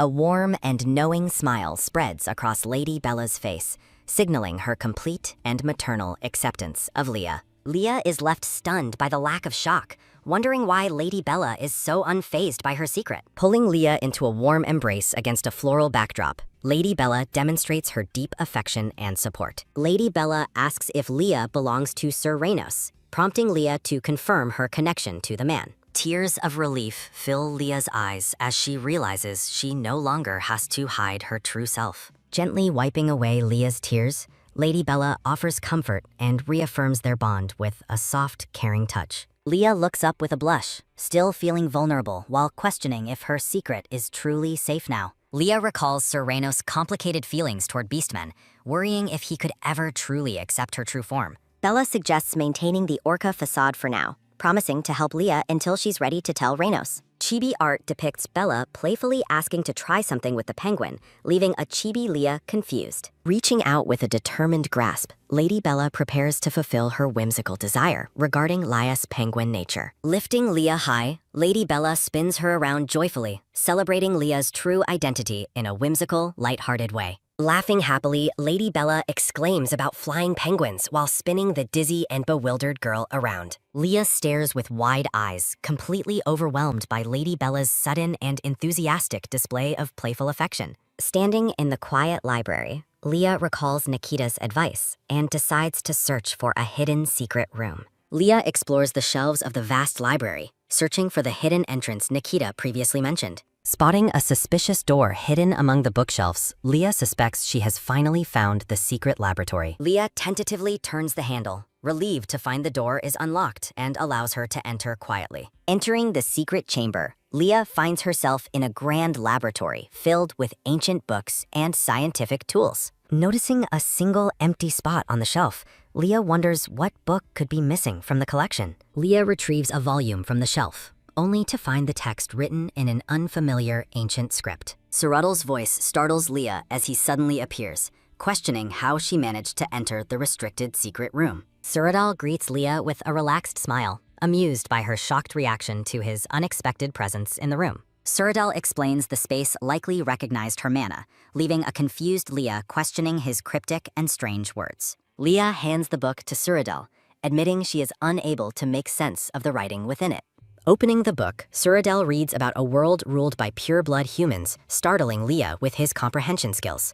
An illustration depicts a romantic embrace between a duke and a saintess, highlighting the book's seemingly cliché premise. Leah looks at the book with a skeptical expression, suspecting she has stumbled upon a simple romance novel. Cyrudal claims he simply knows the language instinctively, furthering the mystery surrounding the book's origin and his abilities. Leah asks Cyrudal to elaborate on the book's contents, hoping to understand the purpose of the strange volume. Leah's eyes widen in shock as she realizes the text is written in Hangul, her original world's language. Gasping in surprise, Leah asks Cyrudal if he can truly read the script she recognizes so well. Cyrudal looks down at Leah, seriously questioning if she can read the language she claims is familiar. Leah continues flipping through the pages, her mind racing as she recognizes more of the familiar Korean text. The book describes a forbidden love amidst a grand war, echoing themes from stories Leah knows well. Leah grows more suspicious, feeling as though she is reading a romance novel from her original world's literature. Cyrudal speaks Leah's name in a low tone, his serious expression cutting through her earlier thoughts of romance. Cyrudal gently touches Leah's face, his golden eyes searching hers as the atmosphere in the room turns tense. Cyrudal reflects on Leah's unusually human behavior, noting that her actions since transformation don't quite add up. Shock washes over Leah as Cyrudal suggests she might be a soul from another world entirely. Leah panics internally, wondering if Cyrudal has somehow seen through her biggest secret as he watches her intently. Cyrudal wonders how he should view Leah now, his expression unreadable as the gravity of his words sinks in. Leah fears she has been caught as Cyrudal questions what he should make of her mysterious true nature. Leah stammers in a state of panic, struggling to find words as Cyrodiil's intense gaze remains fixed on her. A heavy pause hangs in the air as Leah realizes it's logically impossible for Cyrodiil to guess her origin. Cyrodiil erupts into laughter while a bewildered Leah watches, his earlier tension replaced by sudden and unexpected amusement. Looking deeply focused, Cyrodiil realizes his magic was successful, his golden eyes shimmering with a sense of triumph. As a magical circle illuminates a cracked egg, Cyrodiil reflects on achieving his long-held desire while Leah watches skeptically. Cyrodiil tenderly touches Leah's face, declaring they are fated to love and apologizing for not recognizing her sooner. A sudden, sharp grasp sounds as Leah seizes Cyrodiil's arm, determined to get answers about his cryptic behavior. Leah demands to know what Cyrodiil truly is, her gaze fixed on the silver-haired man's unreadable and calm expression. With a playful grin, Cyrodiil claims he can be anything she desires, leaving Leah completely baffled by his words. Leah grows suspicious, noting that Cyrodiil possesses too many secrets and never appeared in the original novel's history. Leah asks if he is a transmigrator, catching the silver-haired man off guard as the air fills with mystery. A nervous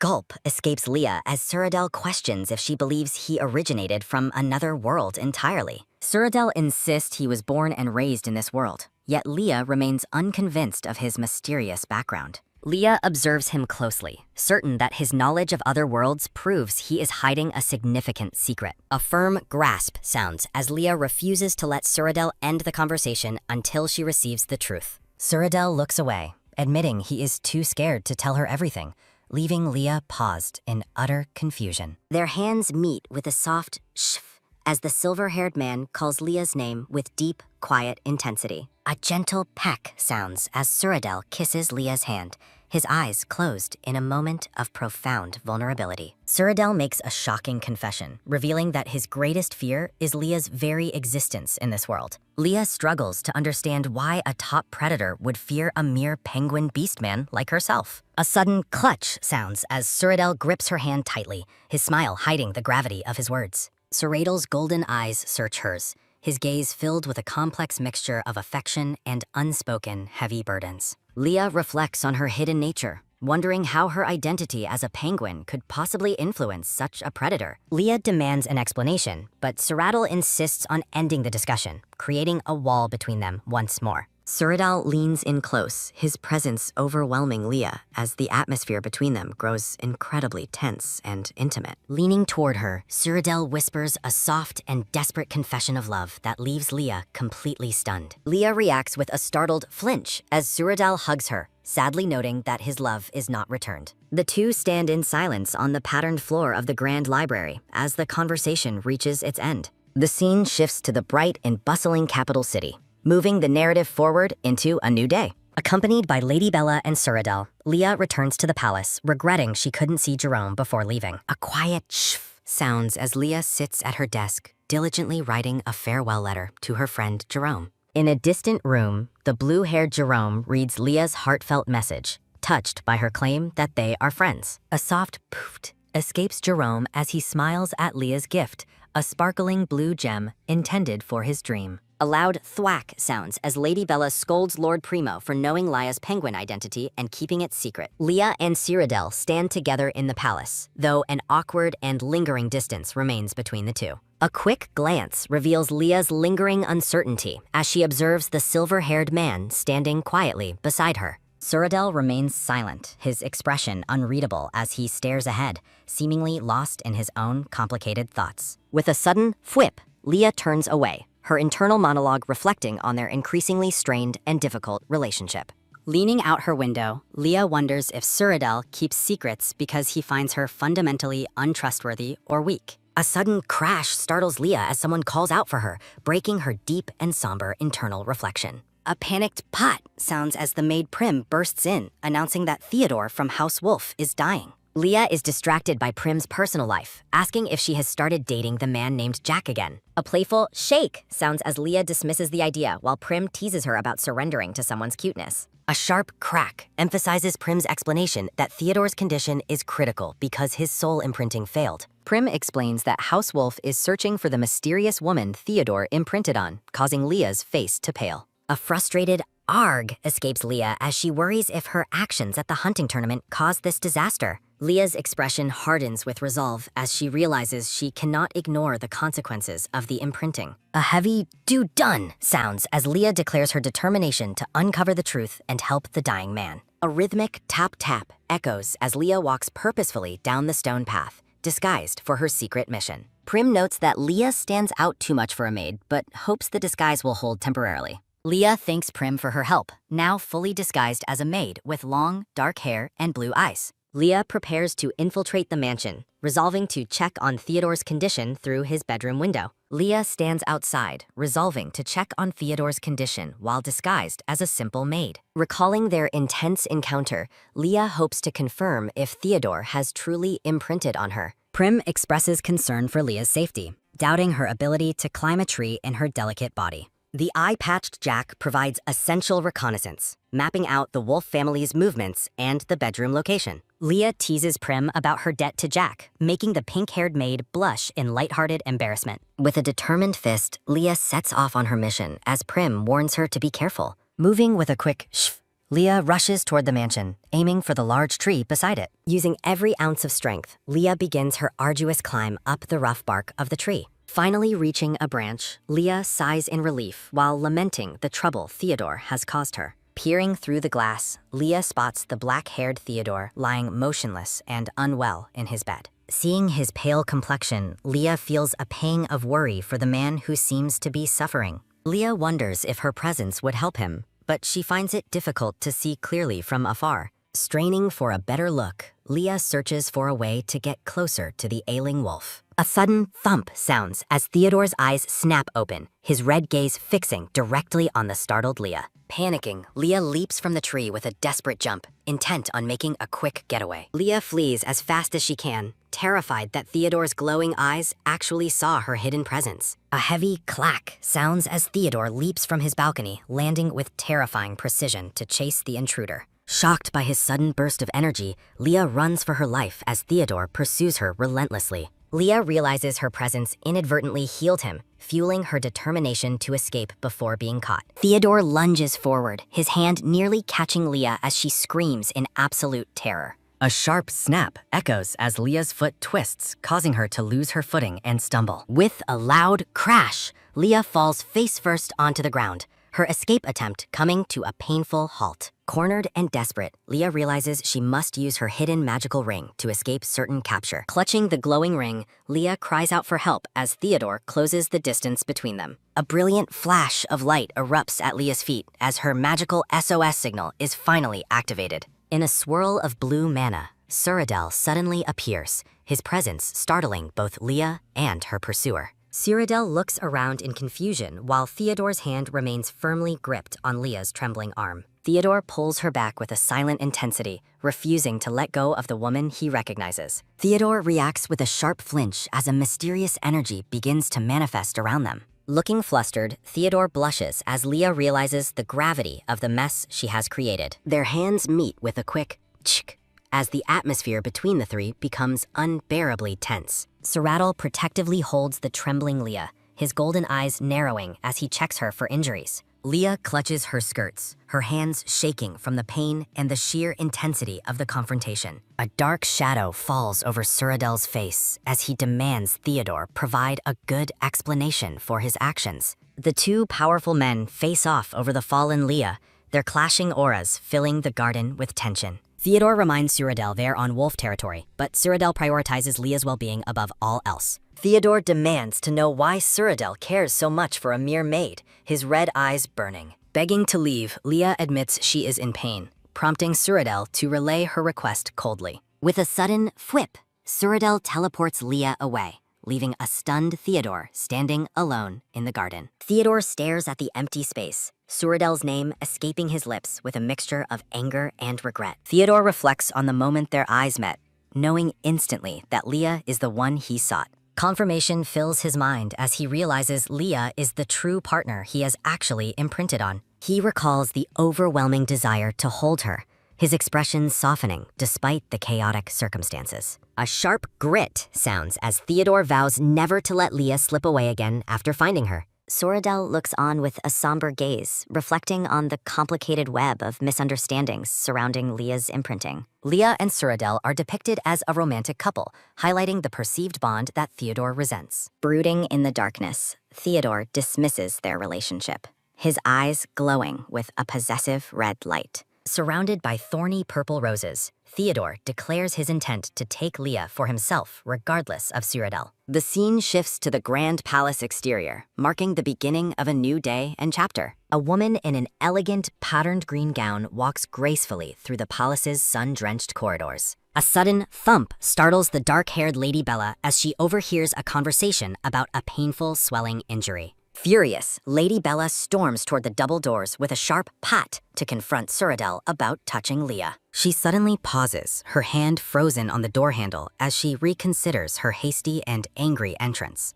A quiet click sounds as Lady Bella enters calmly, worried she might cause another awkward mess for Leah. Lady Bella reflects on Leah's past troubles, hoping to avoid putting the young girl in another difficult situation. With a determined tisk, Lady Bella turns away, deciding to settle her grievances with Soradel at another time. Inside the room, Chibi Leah wonders if she heard a noise at the door while Chibi Soradel watches. Leah winces with a painful ugh as she deals with the sharp sting of her recent hand injury. A brilliant flash of blue mana appears as Soradel heals Leah's hand, causing her to cheer in relief. Leah thanks Soradel for his help, while the silver-haired man praises her for being exceptionally brave during treatment. Soradel's expression turns serious as he addresses Leah, shifting the mood of their private and quiet conversation. Soradel stares ahead with a somber gaze, his golden eyes reflecting the complex weight of his unspoken thoughts. Caught off guard, Leah reacts with a nervous flinch as she struggles to explain her recent secret actions. A soft gulp highlights Leah's inner resolve to be completely honest with Soradel about her connection to Theodore. Leah turns towards Soradel with a quick whip, ready to reveal the truth about saving the dying wolf. Leah confesses she found Theodore half dead during the hunting competition and felt a moral obligation to help him. Leah admits to using Soradel's elixir to save Theodore's life, prompting a thoughtful and curious look from Soradel. Leah gestures with her hand, insisting that her intervention was the only reason Theodore survived his critical injuries. Soradel laughs, jokingly suggesting that Leah should have hit Theodore harder instead of using magic to save him. Leah explains that she only checked on Theodore after hearing rumors about an incomplete imprinting, hoping to help. A flashback shows Theodore gripping Leah's arm as Soradel realizes the wolf completed the imprint during her visit. Leah nods solemnly, confirming her suspicion that Theodore's imprinting process was finalized when she arrived at his mansion. A dark aura surrounds Soradel as he fumes over Theodore's nerve to imprint on the woman who saved him. Soradel reassures Leah with a gentle shh as he promises to deal with the wolf intruder on her behalf. A romantic atmosphere unfolds as Soradel takes Leah's hands, his golden eyes gazing into hers with deep affection. Stunned and blushing, Leah looks up at Soradel, her heart racing from his sudden and intense physical closeness. A nervous sweat beads on Leah's face as she remains silent, feeling overwhelmed by the heavy romantic tension. Leah reflects on the chaotic mess she's in, realizing she is stuck between two incredibly obsessive and powerful men. The scene shifts to the elegant and silent palace interior, marking a transition into a new moment of reflection. Now in a pink dress, Leah reassures Prim that Soradel successfully handled the situation with the wolf family. Leah crosses her arms with a pensive wondering how to handle the complication of Theodore's unwanted imprint. Chibi Prim teases Leah, suggesting she should simply embrace the obsession of the continent's two most eligible bachelors. Leah clutches her chest in distress, mentally pleading for help as she faces two dangerously obsessive and powerful suitors. Prim shrugs off the danger, reminding Leah that Soradel and Theodore are incredibly handsome and powerful high-status men. Soradel and Theodore are depicted together, representing the elite rivals who are now competing for Leah's undivided attention. Leah dismisses the comparison, firmly believing that her father, Lord Primo, is far superior to any eligible bachelor.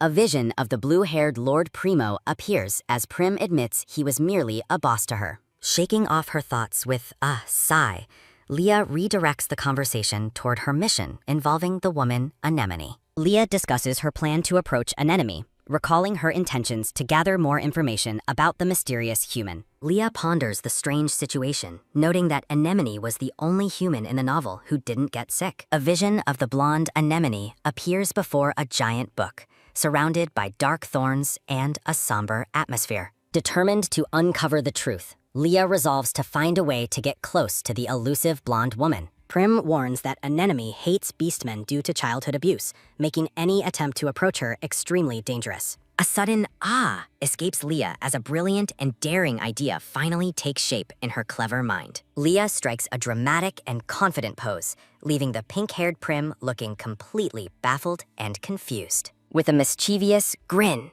Leah prepares to act on her new plan, her eyes shining with newfound determination. A loud crash startles the room as Prim reacts to a shocking rumor she just remembered about Anemone. A sudden bang sounds as the orange-haired Russ bursts into the room, urgently calling out for Lady Leah. Furious, Prim scolds Russ for his rude interruption, demanding to know what could possibly be so important. The scene shifts to the blue-haired Lord Primo standing alone in a grand, darkened hall filled with purple flowers. The light blue-haired Sir Reynos makes a grand appearance, his serious gaze and monocle framed by a dark floral backdrop.